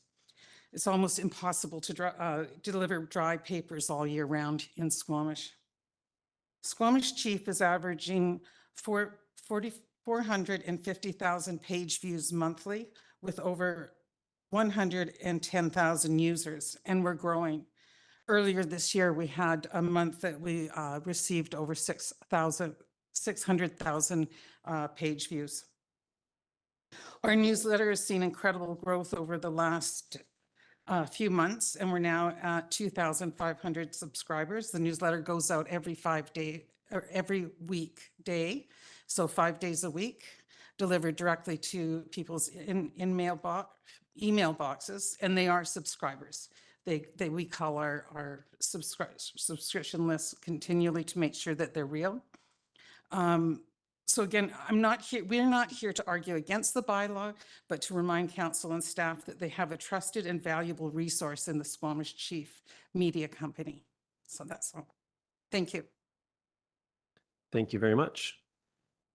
Okay, and now we'll move on to item 9B3, which is District of Squamish Notice Bylaw number 3011-2023. I believe we have Ms. Wells and Ms. Arthurs to present.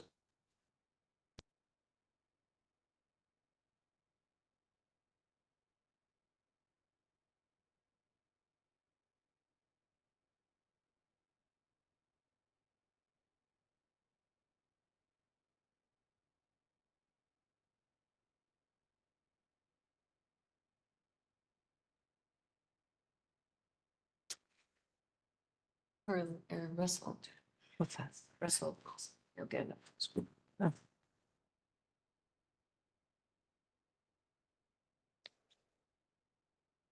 Apologies, just bringing up the presentation. Presentation.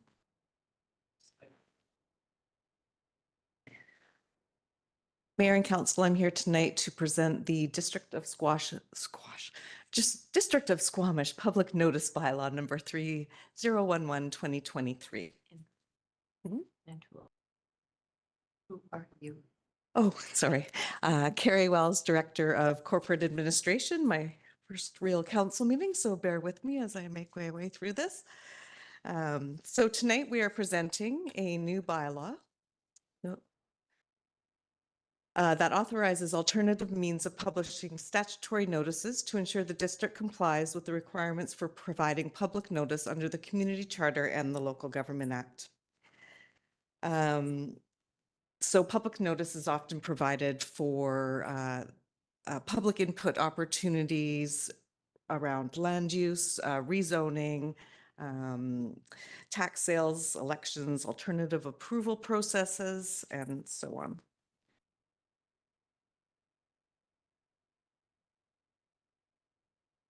So as the report says, Bill 26 came into effect on November 25th, 2021. Amongst other things, this bill authorized local governments to pass bylaws allowing them to use alternative means of publishing statutory notices. The main impetus behind this was to allow communities to meet their unique needs in terms of how they are best able to inform residents of public input opportunities. The methods of publication must be reliable, suitable, and accessible in making the determination of what those methods are.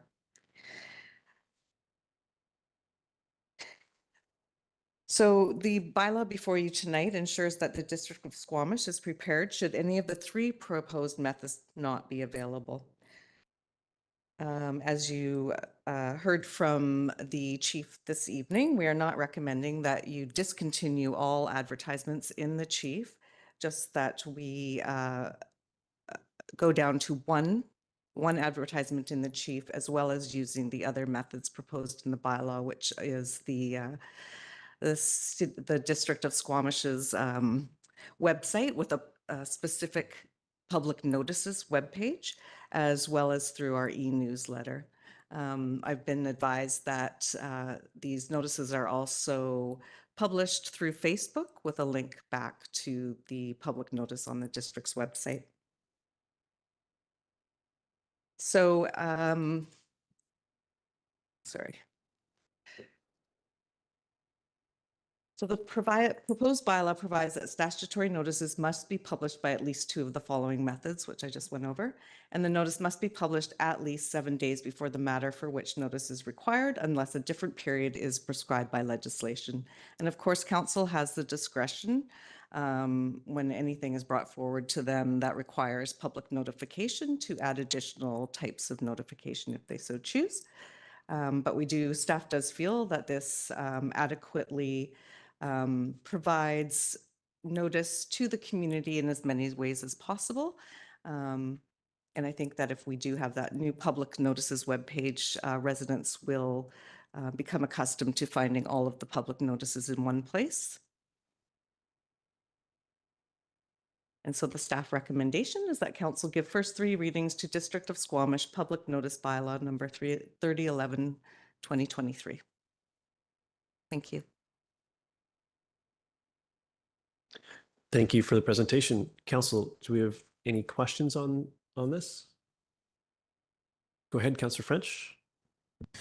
Thanks, Mayor. I'm curious to know, first, thanks for the presentation and the additional context above and beyond the staff report.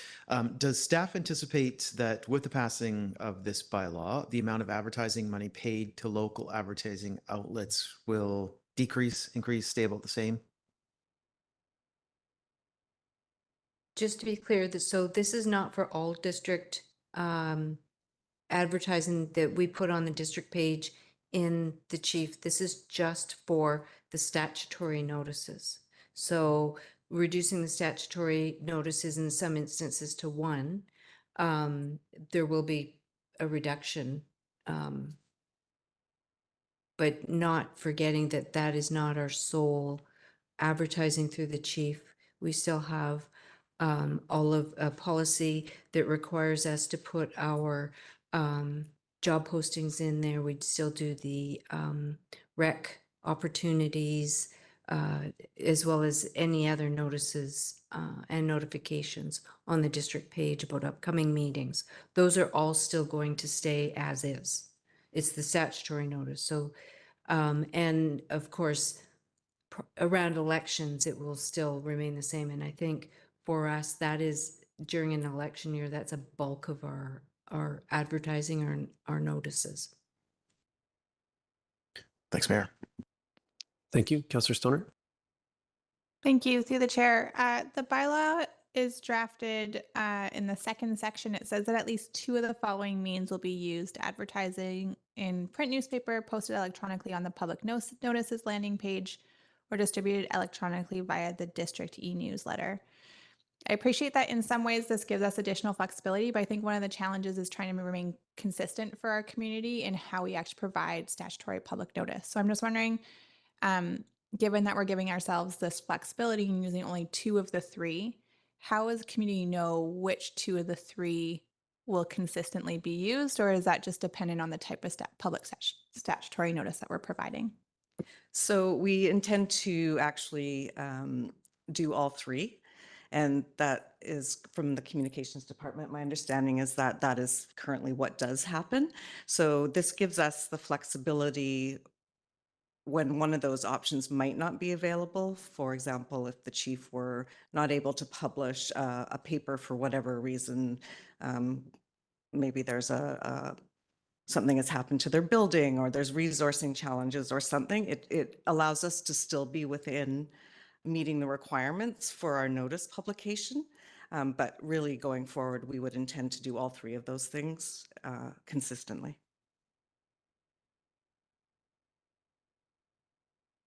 Councillor Penigo. Yeah, I'm just wondering if this goes along with possibly a new policy piece, because I understand sort of making sure we're legislatively compliant in what we do, but I also hear our our intent is to keep the public informed. And I know we've, I think quite rightly, given some proponents a hard time for their lack of engagement and notice. And so we probably need to make sure we are doing our piece. But I also think, you know, as I was reading through this, I was thinking about, like, do we actually want to be incentivizing people to go to Facebook and so on with, there's no longer Canadian journalism there. And so are we encouraging people to go to the site then, which is just conspiracy and nonsense? And so do we need sort of a companion piece to this, sort of a policy piece about where we expect to publish and not publish more broadly going forward? And has there been any discussion or thought to that as a staff, like maybe going forward, we don't engage on Facebook, for example? I can't really speak for communications, but I don't believe it's an engagement. It's more of just a notification with a link back to the district's webpage that's hosting the notice.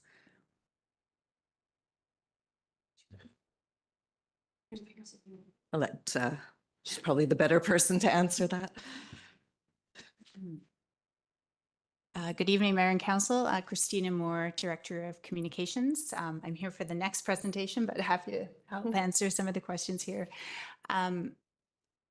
We haven't yet thought about considering removing ourselves from Facebook at this time through the mayor. I think Councillor Pettingill, you raise a great point. Obviously, the landscape is changing and we're watching it carefully.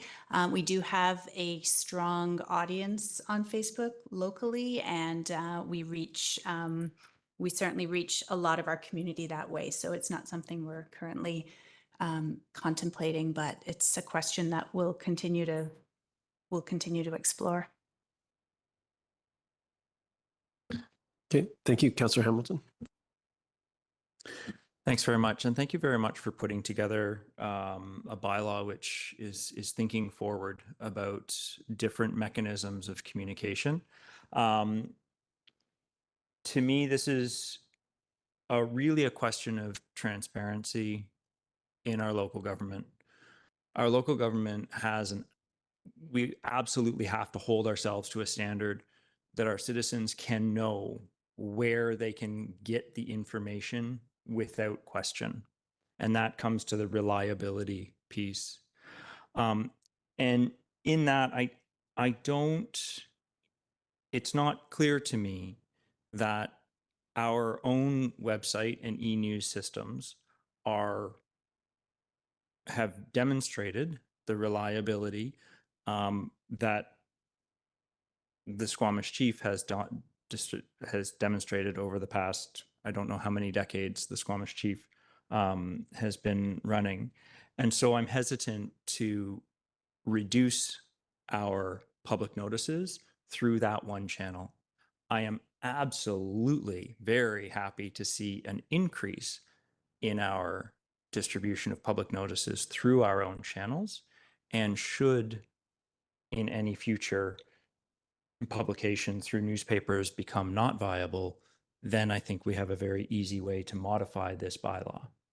So I think that future proofing, my suggestion, it seems to me like future proofing here can be done by simply adding more channels to communicate as opposed to taking any channels away. And if our intent is to continue all three modes of communication, then I might suggest that we simply write the bylaw so that we have all three modes of communication required. Just want to clarify that the bylaw does provide for newspaper advertising still. It's just that it's once instead of twice.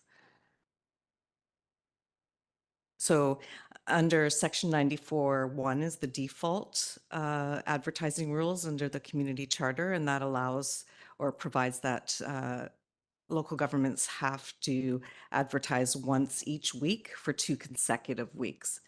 So this bylaw reduces that number to 1 week plus the other methods of advertising. And of course, it's at council's discretion how many times they want to have the advertising in the paper.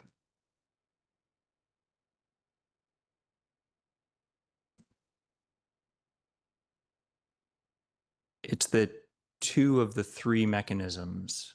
Right? That's the piece of the bylaw. And I'm struggling to pull the bylaw up here for myself. Any notice required. Yeah, section 2, any notice required to be given or published in accordance with section 94 of the community charter must be published by at least 2 of the following means.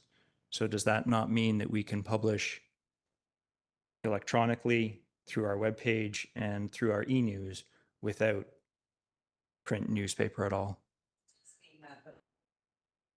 Sorry, Through the chair, it does mean that, and that is the future proofing, so that if something were to happen to our local paper, or if it was suspended publication for any amount of time, we would be able to rely on only those other 2 options.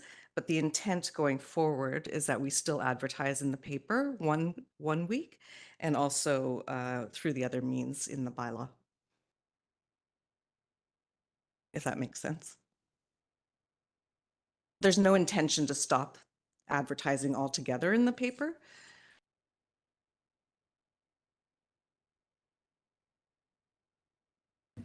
Councillor Greenlaw, then Pennygill. Yeah, so just for clarification, there's it's for future proofing, but there's no you don't have to do it through the paper. You can do the other 2 if you chose to. So if we decided next week that we didn't want to put it in the chief anymore, then we could do the other 2 methods. Yes?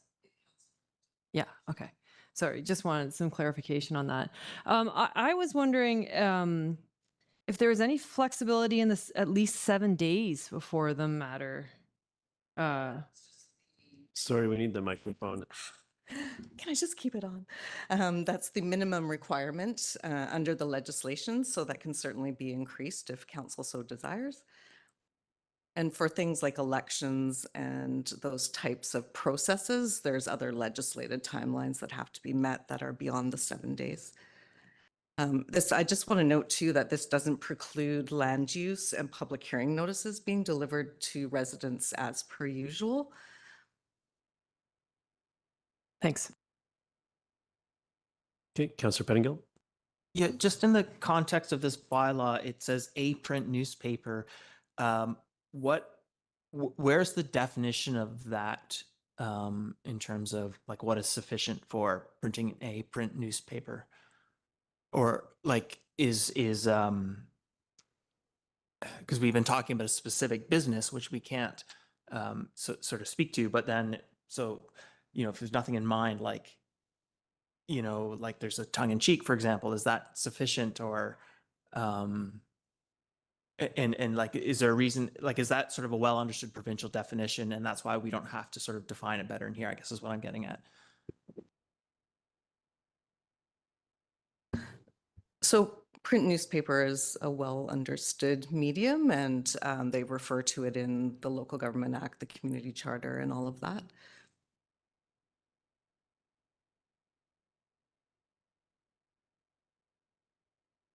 And I'll just pick up on that point.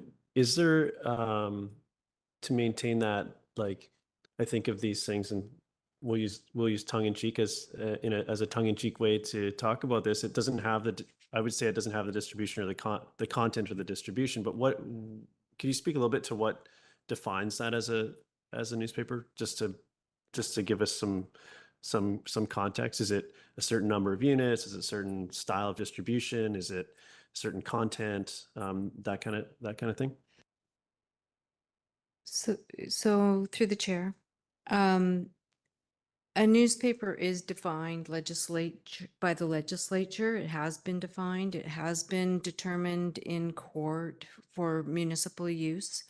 Also, we would likely go through definition, like a dictionary or interpretation act definition.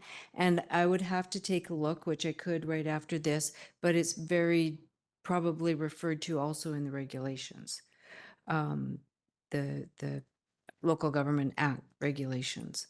And we would never consider something like tongue in cheek to be a newspaper. You know, we have a well-established community newspaper, that's been around for 50 years or more. We wouldn't go outside of that to publish statutory notifications, because that could easily lead to a challenge, and we don't really want our notifications being challenged either. Okay. No, thank you. I'm just trying to understand the landscape here. It's generally a new topic for me. I think I think I'm okay on questions there. I'll go back to Councillor Hamilton, actually. Yeah, a question, your comments about the 1 week and 2 week, where in the bylaw do you state that we're moving to only one notification?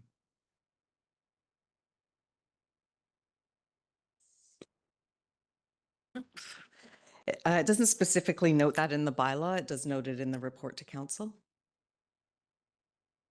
So how does this bylaw satisfy the community charter, which is clearly stating that it's got to be posted for 2 weeks, 2 consecutive weeks in a newspaper?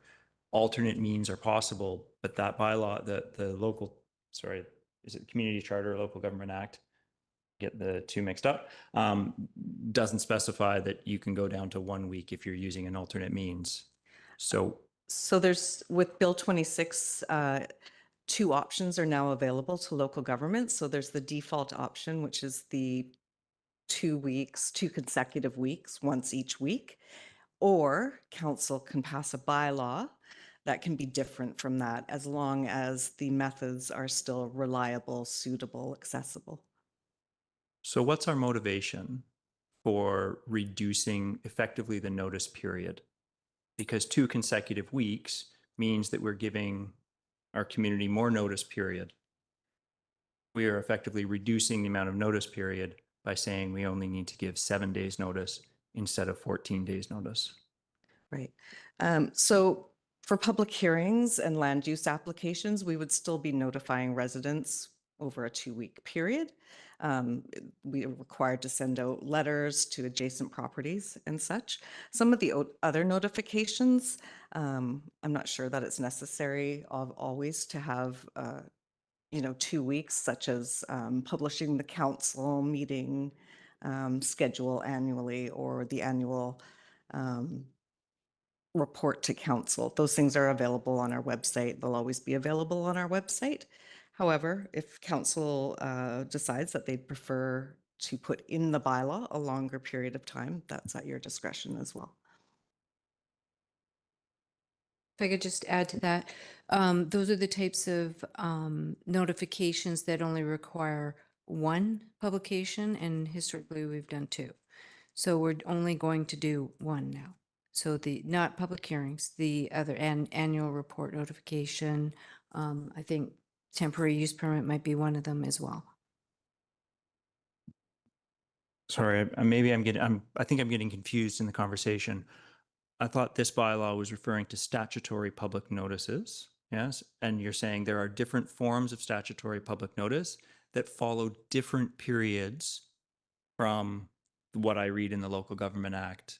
If it's Community Charter, which is the 2 consecutive weeks in the paper, which by default gives at least 14 days notice. Yes, that's the default requirements. The 7 days is part of the new legislation. So section 94.2 requires at least 7 days.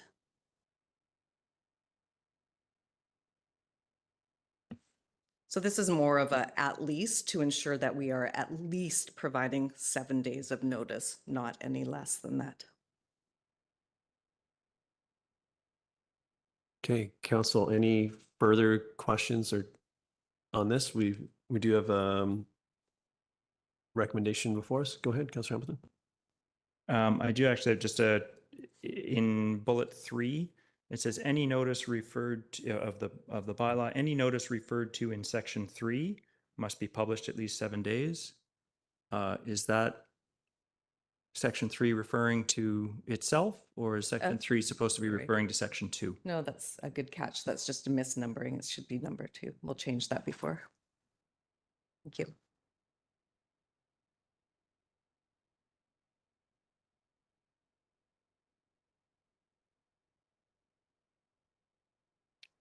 I can see you reading, Councillor Hamilton. Are you good on questions at this point? Okay. So Council, we've got a recommendation before us for first 3 readings here with the corrected numbering. We'll just make that assumption now, and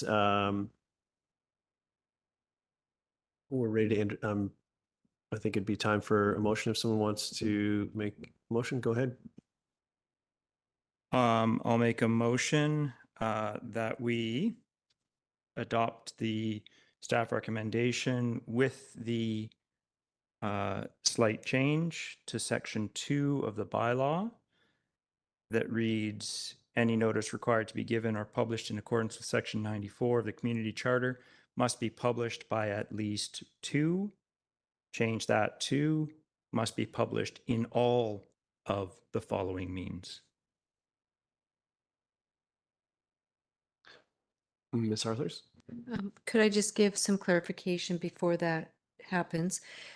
The reason we have 2 of 3 is if our website is down, if the e-news doesn't go out, then we've got 2 of 3, and it doesn't effectively negate our ability to get the notification. If it's all 3 as a requirement, we may not have that public hearing. We may be offside with our elections. And that's what you want.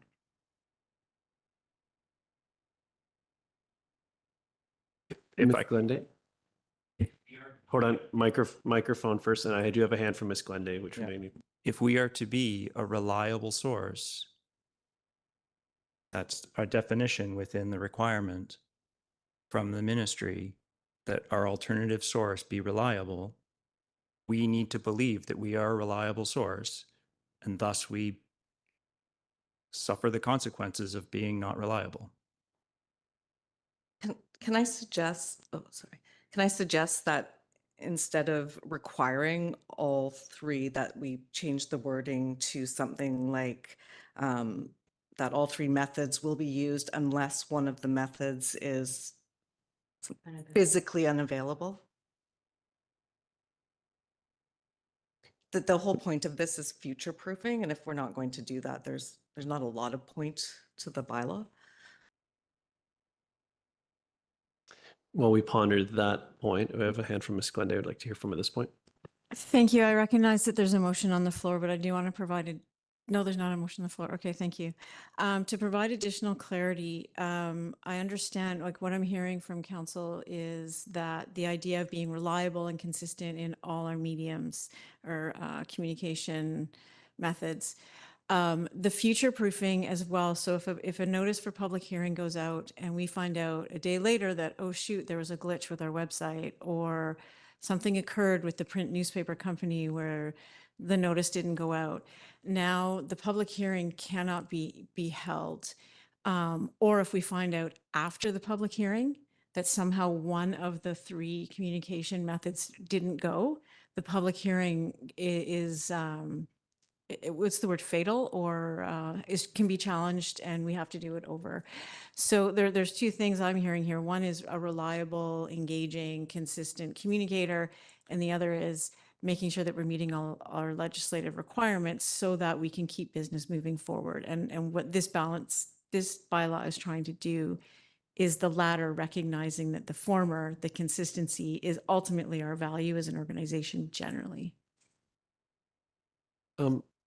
Before we consider seconder here, I just have a question on this. And to me, this is a 2-part equation. One is the bylaw, and then there's what our practice is or what our policy is around communicating. So I think it's totally reasonable in the bylaw to say that it must happen in a minimum of 2 of these 3 places. But what we're concerned about is the practice. What's the common practice? To me, that lives in policy. Like, our policy going forward is going to be it happens in all 3. And if one isn't available, we have the safety net in our bylaw that says we're still on side if there is something that goes sideways, which I think provides some resiliency. But so we kind of have a two-part equation, but we're only seeing the bylaw here. So could staff maybe give us some comfort that the normal practice or the policy going forward that would be sort of above and beyond the bylaw would be what that's projected to be, and how we sort of reconcile these two things? Because it feels like a two-part equation, but we're only seeing one part of the equation at this point.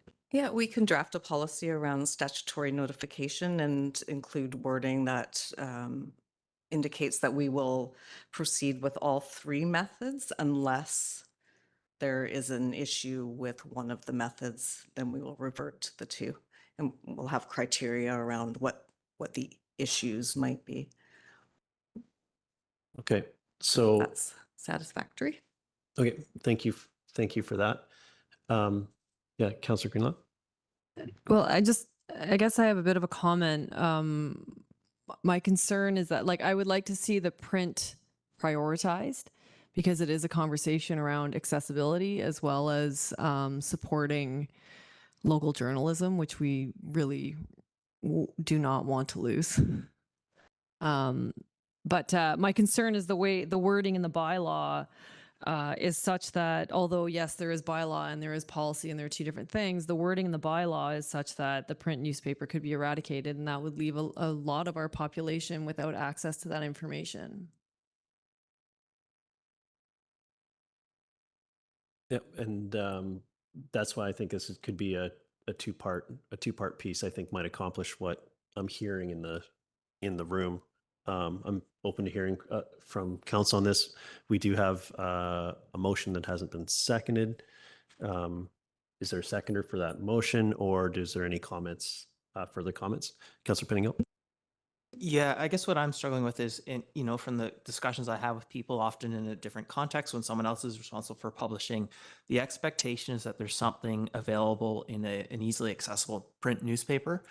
And I think I would hate to see that because of an internet service provider or whatever, something is unavailable for a half hour, that kills a public hearing. To me, that doesn't make sense. But if at this point in time anyways, if a newspaper notice doesn't go out, I think that is a justification to push back public hearing where we are. And maybe we'll get to a place where that is not the predominant means by which people understand what is coming up, but I'm not sure the public support there is there yet. So if there's something that can give us sort of, an understanding, and we're okay if again, website goes down for a half hour, that's fine. I'm okay moving ahead and having that our 2 out of 3, the newspaper and the e-newsletter being the two that work. But I'm a bit uncomfortable with the newspaper being one of the ones that is able to not be part of that notice at this point in time, I guess. And so I'm wondering if there's a way we can, and maybe this speaks to my colleagues' comment about prioritizing, if there's a way we can just reword this piece. And, I'm very technological and so on, but I just hear that print notice is really important to people right now. Sorry, I didn't hear.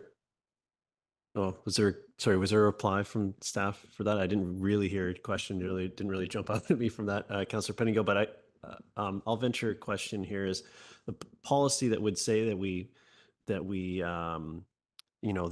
proceed with all three to exceed our bare minimums or our minimum requirement that we have set out for ourselves in this bylaw? How much of a lift is it developing that policy? I don't want to direct. I'm just like, is this a big piece? This feels like it could be quite short to me, but I've gotten that wrong before. So before we consider directing some staff work in this area, could you speak to what that would look like? I don't see that as being a huge strain on capacity. I think it would be a fairly simple policy to draft.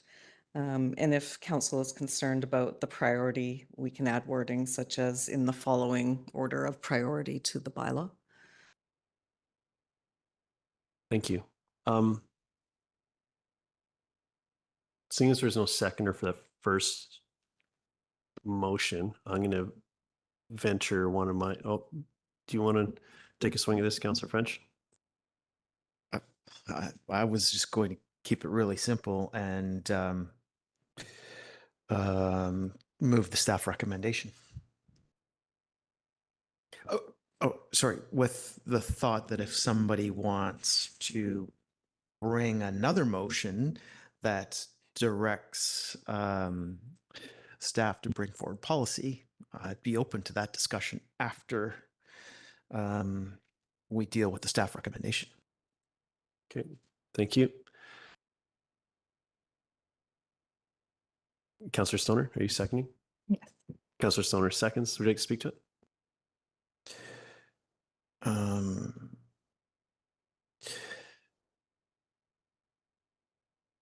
I have some organized thoughts.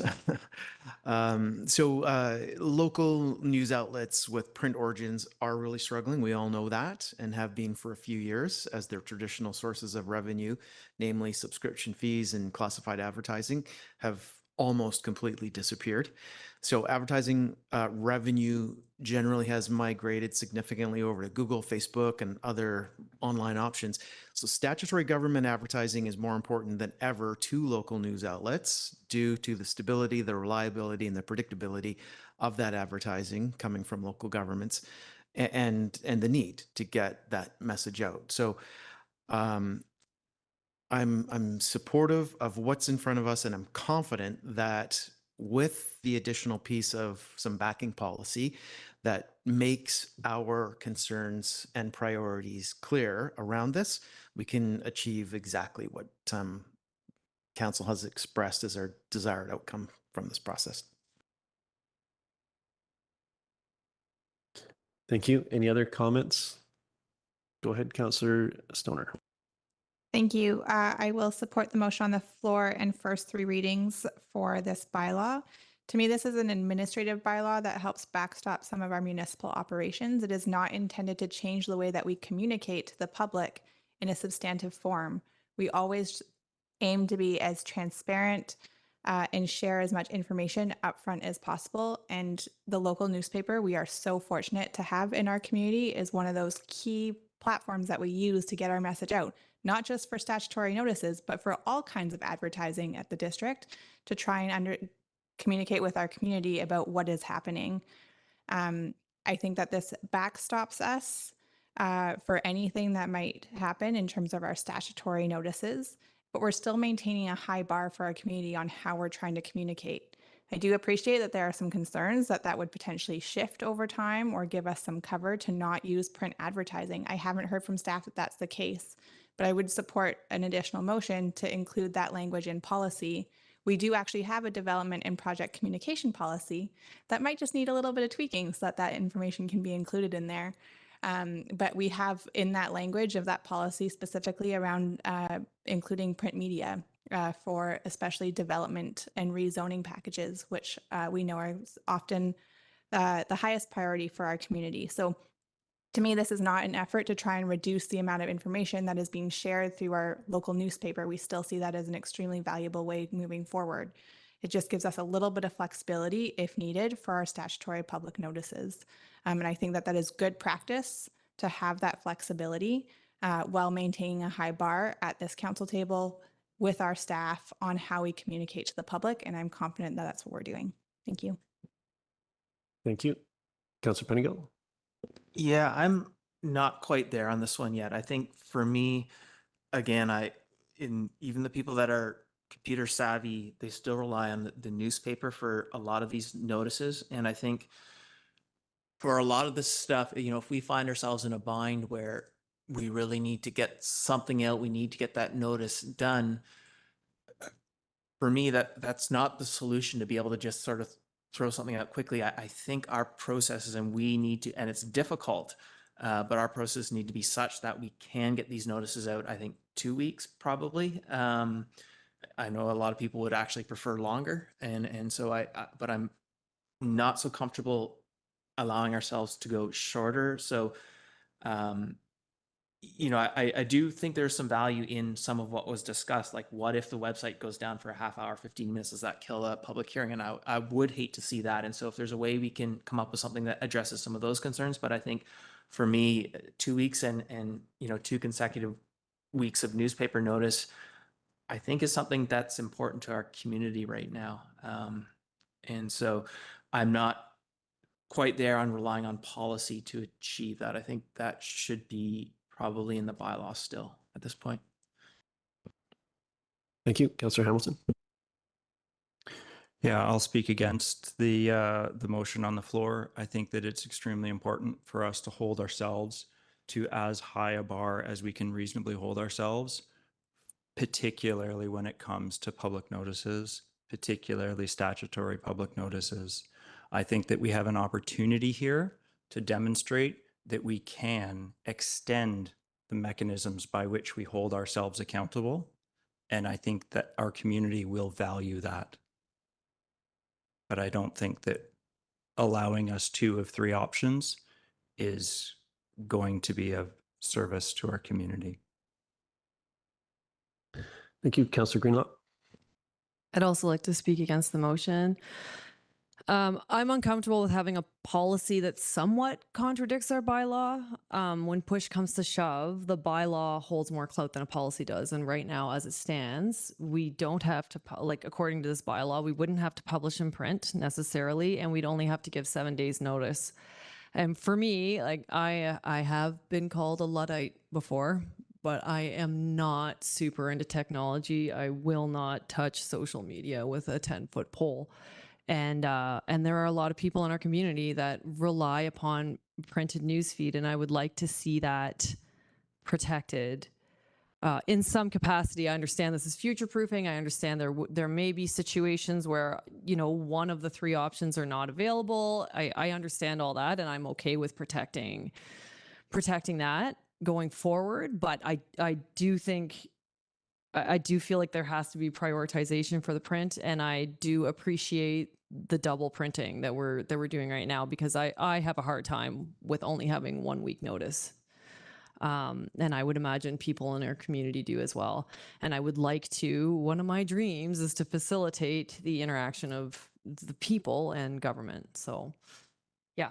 And I also have concerns that, down the line, there may be budgeting conversations that it's cheaper to not print in paper. And I do feel that it is very important to support journalism. It's not just a company, it is a community service. Yeah. Thanks. Thank you.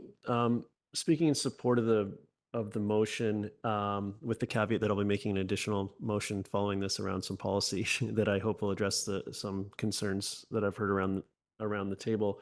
I think this is this direction is gives us more the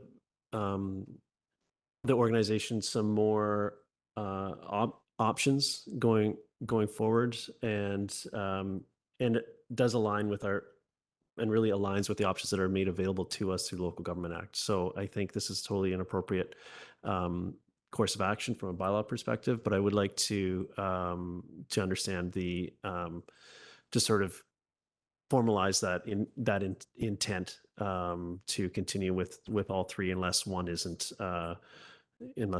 available, but it keeps us on side so we can keep moving with our work.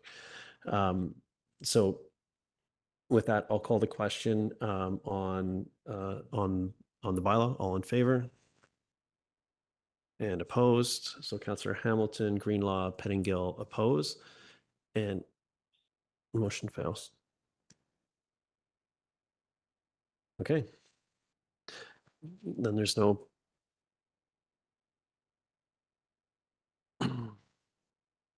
Okay, so moving on then to staff report. So we have a staff report from Corporate Services on the alternative approval process bylaws. We'll give them a couple minutes to switch over here.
Good evening, Mayor and Council. My name is Melissa Pomblito. I'm the Manager of Legislative Services, and I am here today with Christina Moore, the Director of Communications, and we are presenting on the alternative approval process for loan authorization bylaws 2988, 2989, 2990, and 2991.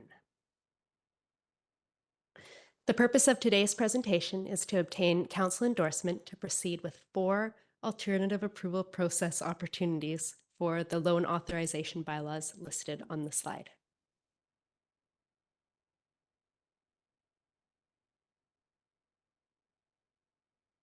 All 4 long-term borrowing bylaws received. Sorry, there's something floating in the middle of all my notes on the screen that Russell's trying to get rid of. Okay, thank you.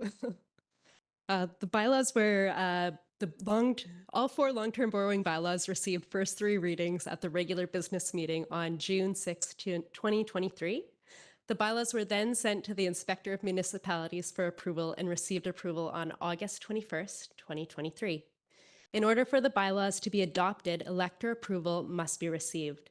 This requirement is pursuant to Section 180 of the Community Charter and requires municipalities to seek approval either through assent voting or a referendum or the alternative approval process. Assent voting requires the majority of electors to vote in favor of the borrowing prior to the bylaws being considered for adoption. The alternative approval process requires electors to submit a response form directly to the district if they are in opposition to the proposed borrowing. If less than 10% of the total number of determined electors submit response forms by the deadline, the bylaws may be considered for adoption. Staff recommend pursuing the alternative approval process to obtain elector approval.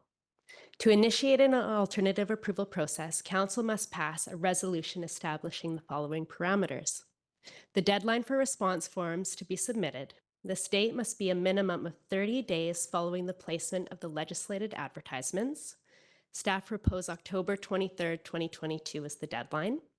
The elector response form, and that was provided to you in the agenda package for each of the 4 bylaws. And a fair determination of the total number of electors. This number was determined to be 18,093 based on an extract of the provincial voters list from June 2023 and the 2018 Canadian census data. So next steps.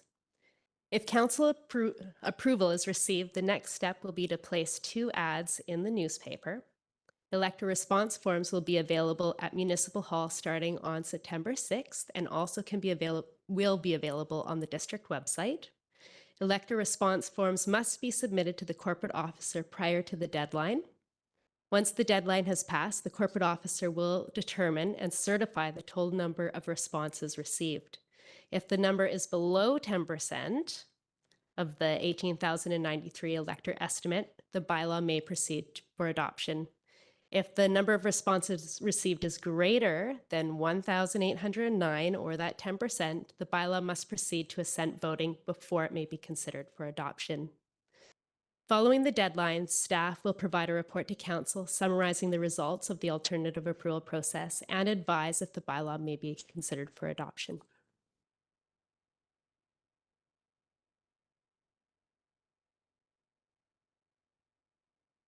We wanted to speak briefly about the communications for the AAP process in light of the situation in 2021, 2022, where greater than 10% of the electors opposed the bylaw and therefore the bylaw did not proceed. We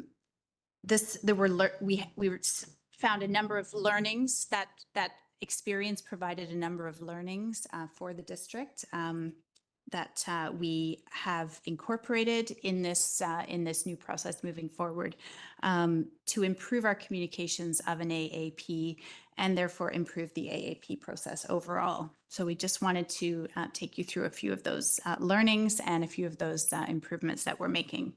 AAPs have previously not received much public attention, And so we acknowledge that there was previously less energy applied to actively sharing detailed project information when AAPs came forward. One way we are improving moving forward is to ensure that the project pages for each of these projects, for each of these loan authorization bylaws, are robust and provide the necessary details to the public to understand the projects, their importance, timelines, and budgets. So links to updated project pages will be made readily available and shared frequently during the AAP advertising. The district's e-newsletter and social media platforms will also support the newspaper advertising that we do around the AAP, so the public knows where to find official information. We will also monitor community discussions and questions that come forward to council throughout the process, and will publicly respond if the information would be helpful to the broader community. This will ensure that the district remains the primary source of information throughout the AAP and helps us to demonstrate transparency in the process. While we don't anticipate an anti-project campaign like we saw previously against any of these 4 projects, we recognize that there is more that we can do to ensure transparency and access to information in this upcoming AAP. And so we're committed to achieving this during the upcoming AAP. Thank you. And finally, the staff recommendation that in accordance with Section 86 of the Community Charter, alternative approval process opportunities be initiated for the following loan authorization bylaws, which received first 3 readings at the June 6, 2023 regular business meeting. The 4 bylaws are listed on the screen there, and that the alternative approval process opportunities be conducted under the following parameters. Each of the AP opportunities will be open to all eligible voters and non-resident property electors of the District of Squamish. The deadline for receiving completed elector response forms is 4:30 p.m. on October 23rd, 2023. The form and content of the elector response forms is as presented, included in your agenda packages, dated September 5th, 2023 for the alternative approval bylaws, and that the number of eligible electors is determined to be 18,093, and that 10% threshold for the AAP is 1,809. Thank you. Thank you. Council, any questions on this? Councillor Hamilton? Thank you very much. A question generally about voter eligibility, and this is partly for curiosity. The requirement that the voters for an AAP are Canadian citizens, is that required by legislation, or are we allowed to change that? We are not allowed to change that. That is dictated by the legislation. Thank you. Any other questions on this process? Do you have another one? Go ahead. So I reviewed I completely agree with the challenges we faced with the previous AAP process. And the assessment that it may have been caused by a lack of information being put forward clearly or effectively. When I looked at the project pages, the 4 project pages, is that the current? Is that how is that what we propose moving forward with as our public facing project information, or will those be updated between now and when this goes forward? Through the chair, they do need some updates still. There are some details. We would like to add a little bit more detail around the timeline. The wastewater treatment plant project in particular needs some information around the borrowing aspect. So, and also the R20, the oceanfront one, needs some information around the finances as well. So that's a work in progress, but we'll certainly be ready prior to us advertising the AAP. Thanks. Yeah, because when I was looking at those pages, they could certainly use some consistency. They seem to focus sort of on different aspects of each of the four projects. So some consistency in the way we present them would be good. Thanks. Okay, any other questions here, Council? We have a staff recommendation on the screen. Are you moving the staff recommendation? or you have an additional question? No, I'm Okay, go more ahead. questions. I was trying to give space for other questions, but okay. In the elector response form, we say a person may not sign an elector response form more than once. Is that supposed to mean a person may not sign more than one elector response form? Okay, I read that as somebody signing a single form twice, and I don't see the purpose of that, but. Through the mayor, each elector is only allowed to submit one response form, and we include that language to ensure we are communicating to people that they could not submit more than one form per project. Okay, so I think the sentence as written is ambiguous. The sentence as written says a person may not sign an elector response form more than once. So they can't sign it twice. They can't sign a single form twice is one possible interpretation. So I would just suggest maybe changing it to a person may not sign more than one elector response form, unless there's a legal reason why it's not ambiguous. The other thing is we've changed recent history, the form. It used to allow two people in the same household from signing, which I think is what you're referring to, but this also is a reminder of that. Only one elector per form.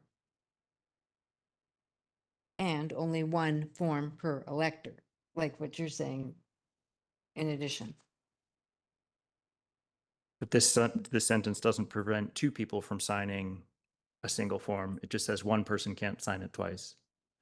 So I don't think you logically capture the. We haven't had an issue with it. Okay.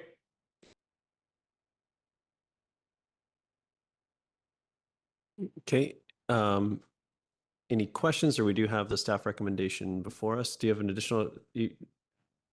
Sorry, I guess I went through this in more detail. That's sorry. That's okay. Go ahead. Physical signature, email is a possibility, right? People can, I assume, scan and email it. But we say that you have to produce a physical signature. So how does somebody email a physical signature? You mean it's got to be printed, signed, by hand, scanned, and sent? Is that what you mean? There's a incongruency between no electronic signature and emailing.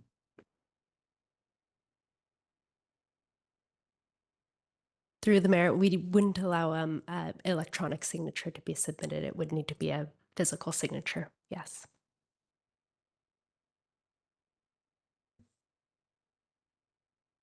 Okay.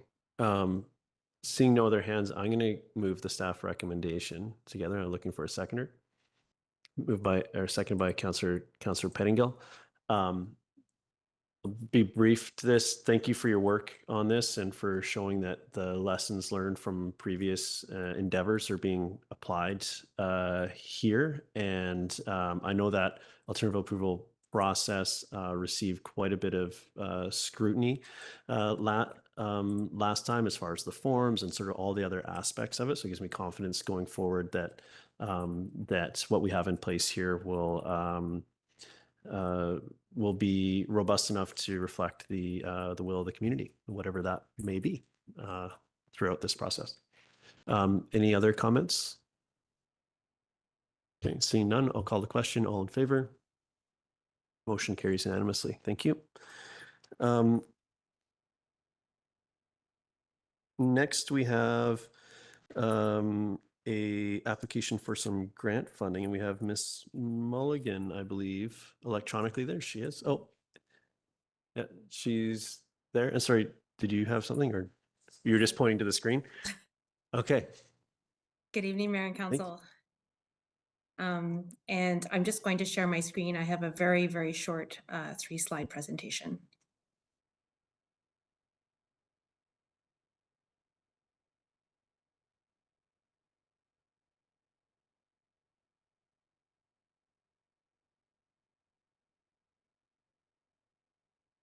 And I'm just confirming everybody can see the presentation? Oh, we cannot. You cannot. Thank you Okay, for let me your try one more confirmation. time.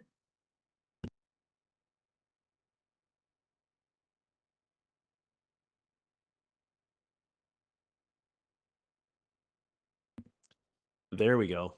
You can see it now. Wonderful. Yes, absolutely. Go ahead. Okay.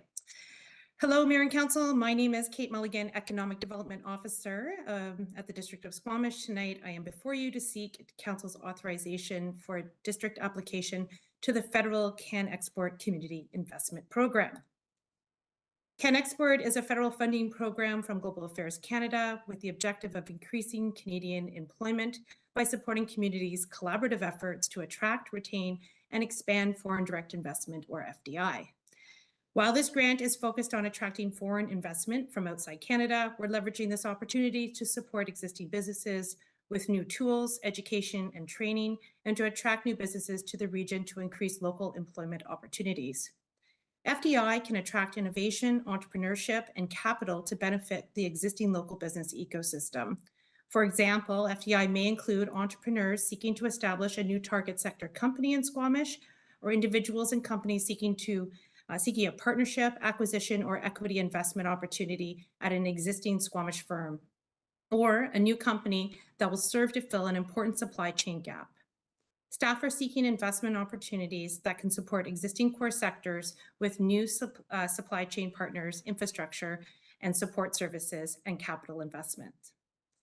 A little bit about the grant. 50% of total project costs are covered of between $300,000 and $500,000 in funding, and it's available in the form of a non-repayable grant. Applications are due September 29th, and the projects must fall between January 1st, 2024 and March 31st, 2025. Eligible expenses include business retention, expansion, and FDI studies, the development of FDI tools and materials, FDI lead generation, training, delivery, and analysis, team training, capacity building, website development, and so on. Economic development has been highly successful in securing funding from this program over the past 5 years.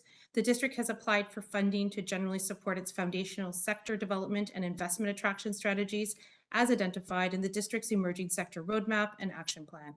Previous funding was used to identify Squamish's strategic sectors, to develop the emerging sector roadmap, to complete staff training in FDI, to develop the Invest Squamish web property and the Squamish investment story and familiarization tour plan, also to develop the ambassador program, which is known as the Leaders in Trade and Investment Program, complete lead generation playbook, and for supply chain analysis. Currently, the district is developing a sector directory with funding obtained in 2023. If the application is successful, key activities in 24 will continue to build on investment attraction efforts by further implementing the developed lead generation tools for Squamish's trade and investment program to stimulate new investment. Funding will directly activate Council's goal of increasing economic activity in the core, enabling, and emerging sectors. Funds will support priority 2 of the emerging sector roadmap and action plan, and include staff training, attracting investment, and establishing new trade opportunities and strengthening the supply chain. So finally, the recommendation is that Council approve the following resolution: that the District of Squamish authorize an application to the Can Export Community Investments Program to fund the implementation of the Emerging Sector Roadmap and Action Plan in 2024. Thank you.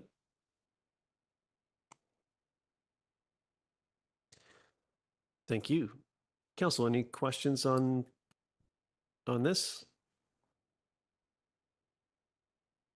I don't see any. We have a staff recommendation here that would be happy to move by Councillor French, second by Councillor Stoner. Any comments? Nope. Seeing none, I'll call the question. All in favor? Motion carries unanimously. Thank you for the presentation, and thanks for hanging in with us till this late hour to get to your item. Thank you very much. Thank you. We have no late agenda items, so we're on to item 12, which is correspondence action requested. The Squamish Squamish Community Foundation, that this be referred to 2024 budget process. Councillor Stoner moves. I'll second that. All in favor? Motion carries. Thank you. Next, we have correspondence referred from the consent agenda, and we have item 7B3, which Councillor Stoner pulled, the vital signs. Would you like to speak to that, Councillor Stoner? Yeah, just briefly, I did want to highlight this piece of correspondence for council and the community and thank the Squamish Community Foundation for pulling together another excellent vital signs report. It is one of the most comprehensive looks at where our community is at from so many different lenses and angles. And the information in it is so valuable and also a little bit eye-opening. If you haven't read it yet, I would urge everybody in this room to read it and take some time to digest it. And just a thanks to all those who participated in providing their survey responses and for pulling it together. Thanks. Thank you. I agree. It's absolutely eye-opening. Councillor Pettingill? Yeah, every time I've seen this report, I've found it so helpful and useful and informative. So I'm really appreciative of this being put out. I had a whole list of things that jumped out at me, but I'm just going to call out two things in particular. Now, given the latening hour, just the support for our environmental action, and maybe it's another smoky summer, but really strong community desire for us to focus on sustainability and climate action. As I read, to take that further. The other piece, there's a lot of stuff in here, although it's municipally focused, that are outside of municipal jurisdiction. And so there's some good and there's some bad, some things to work on. It's not all our responsibility. I think most of those areas are ones where we're stepping into anyways, because we recognize the need is there. But I think that bit of context here is important. This isn't really just so much a report card on municipal government, but it's a report card on things in the municipality that need addressing or that we're doing well on. And we have a role in some of those, but not all of them. And other ones we'll have to work with our provincial and federal partners. Yeah, thank you for that. Sorry, Councillor Stone, did you have a recommended action for this item? I'll move receipt. Thank you. Second by Councillor French. All in favor? Motion carries. Thank you. And thank you for highlighting that. I think that was important. We have no minutes referred from the consent agenda. We have no business arising from the minutes. We have no committee minutes and reports. Any notice of motion? We have no council or staff in camera announcements. This is where we would normally have the unscheduled public attendance. We've already done that item. Open question period. Any clarification related to agenda items by anybody in the audience? Seeing no takers there, we'll move to the council or staff announcements. Councillor French. Thanks, Mayor. I was the acting mayor in the month of August, and I want to highlight two things from the month. I had the honor again this summer of presenting reading medals to the students who participated in the summer reading program through the Squamish Public Library. And the program offers an interesting literacy experience. This has me thinking back to one of our first items tonight, where we proclaimed September Literacy Month. So interesting literary experience for kids who are focused readers, and also occasional readers, along with every young person in between those two sort of extreme ends of interest in reading. Also in my capacity as acting mayor, I was part of the opening remarks at the world-class Open Lager Sports Show on the Sunday of Squamish Days. The mayor had other priorities that day and asked me to help out with the opening of the show. So it was an opportunity to recognize the 6 community organizations that work together to make Squamish Days weekend happen. And I highlighted these at the show and felt it was important to do so because these organizations don't tend to get a lot of focus on the weekend, and they really do deserve the acknowledgement for what they do to make the weekend happen. So I'll take this opportunity to highlight those organizations again. They're the Howe Sound Curling Club, the Royal Canadian Legion Branch 277, the Royal Canadian Marine Search and Rescue Station 4, the Rotary Club of Squamish, the Squamish Elks Lodge number 119, and the Squamish Valley Equestrian Association. The work the partners did resulted in a fabulous festival weekend highlighted by a sold-out Sunday Lager sports show and an opportunity for me and the mayor to have some fun with his title of mayor and also MC of the show. I think we left a few people scratching their heads about exactly who our mayor was and why the mayor didn't think it a priority to be at the Lager Sports Show. Yeah, thank you for that. Councillor Pettingill. I'll let the mayor stew on that for a bit. So a couple things. I want to thank staff and the community for a fantastic open street day. I guess that was still in July, but after our last council meeting. And so had some great conversations with the community, and it was just a great day. Hope we can do it more and more and more. I think we say that a lot, and I think the success of that really showed why we should do it more. Got to participate with a few of my colleagues in a blessing for a poll for the Squamish Hospice. So it was a beautiful morning and a sort of a really wonderful ceremony and great feel of community coming together for a poll for the hospice. So that was wonderful. Squamish Art Festival was incredible. It lasted a while, and yeah, just fantastic. And tied to that, Amped in the Park is done for another season. Makes me a bit sad, but it was by far our most successful season, both in terms of audiences and the quality of the musicians. But we also had a bunch of new volunteers who were so eager to come out, to lug equipment, to learn how to use it. One of them was a student who emailed council last year. I had a bit of correspondence with him. He's just a young guy, but so eager to learn, and was there, I think at Squamish Arts Festival Day, there with us at 6 a.m. setting up. So that was really cool. And then the thing I will finish off on, I helped out with the bike valet at Lager Sports, and I got there about 15 minutes early, and we started in a panic because there's already a lineup. We ran out of spots for bikes. We had an enormous space. We had people just running constantly, and we didn't know what to do with all the bikes. And there was bikes locked up outside, and you look at the car parking, it was half empty. And so it was just fantastic. And I wouldn't have thought at a Lager Sports that's what you would see, but that's what you saw. And I think I heard that, that repeated a couple other times, a couple other events. So that's a really fantastic sign of where our community is at, what's possible. And so that was an exhausting day, but very happy to see that. And thank you to everyone who put in the time and effort on making the bike valet such a success all season. Thank you, Councillor Hamilton. Yeah, I just want to make a call out. This event did not happen in Squamish at all. It happened in Scotland. The World Mountain Bike Championships happened in August. And I know that may seem far removed from Squamish. Of the 46 Canadians who went to the World Mountain Bike Championships, 6 of them were from Squamish. 13% of the Canadian team was from a town of 25,000 people.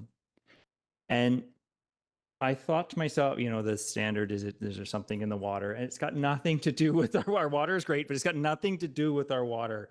It has to do with our cycling community. As Councillor Pettingill just pointed out, part of this community is cycling is an ingrained part of this community. And so I just want to put a shout out to all the people, everybody that puts a shovel in a trail to make the trail a little bit better, to support our trails, to support bicycle advocacy in this community.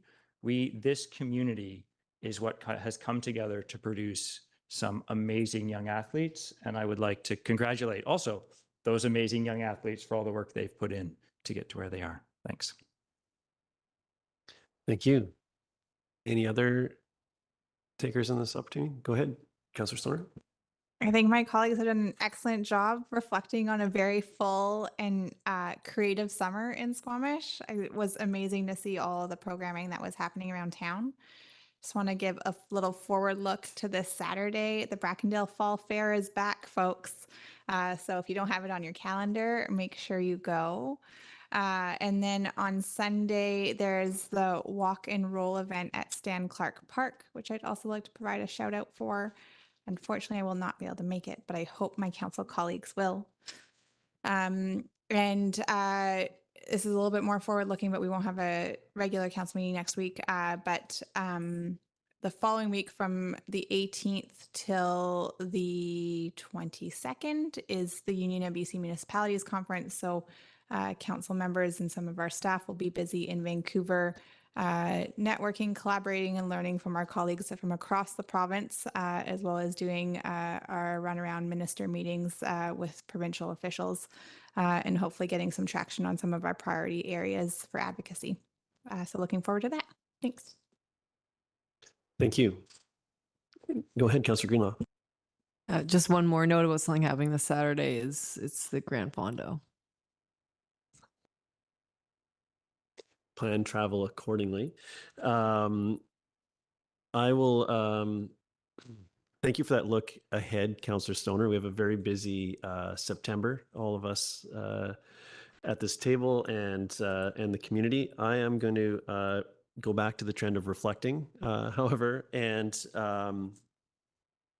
August, or since we last met, it's been just, I really had just a blast of an August with all the events between Open Street Day, the Squamish 50, the as Councillor Pettingill mentioned, the hospice pole blessing was really great. Amped in the Park, the Arts Fest, and the bike valet at all of these functions was hopping, which is great to see.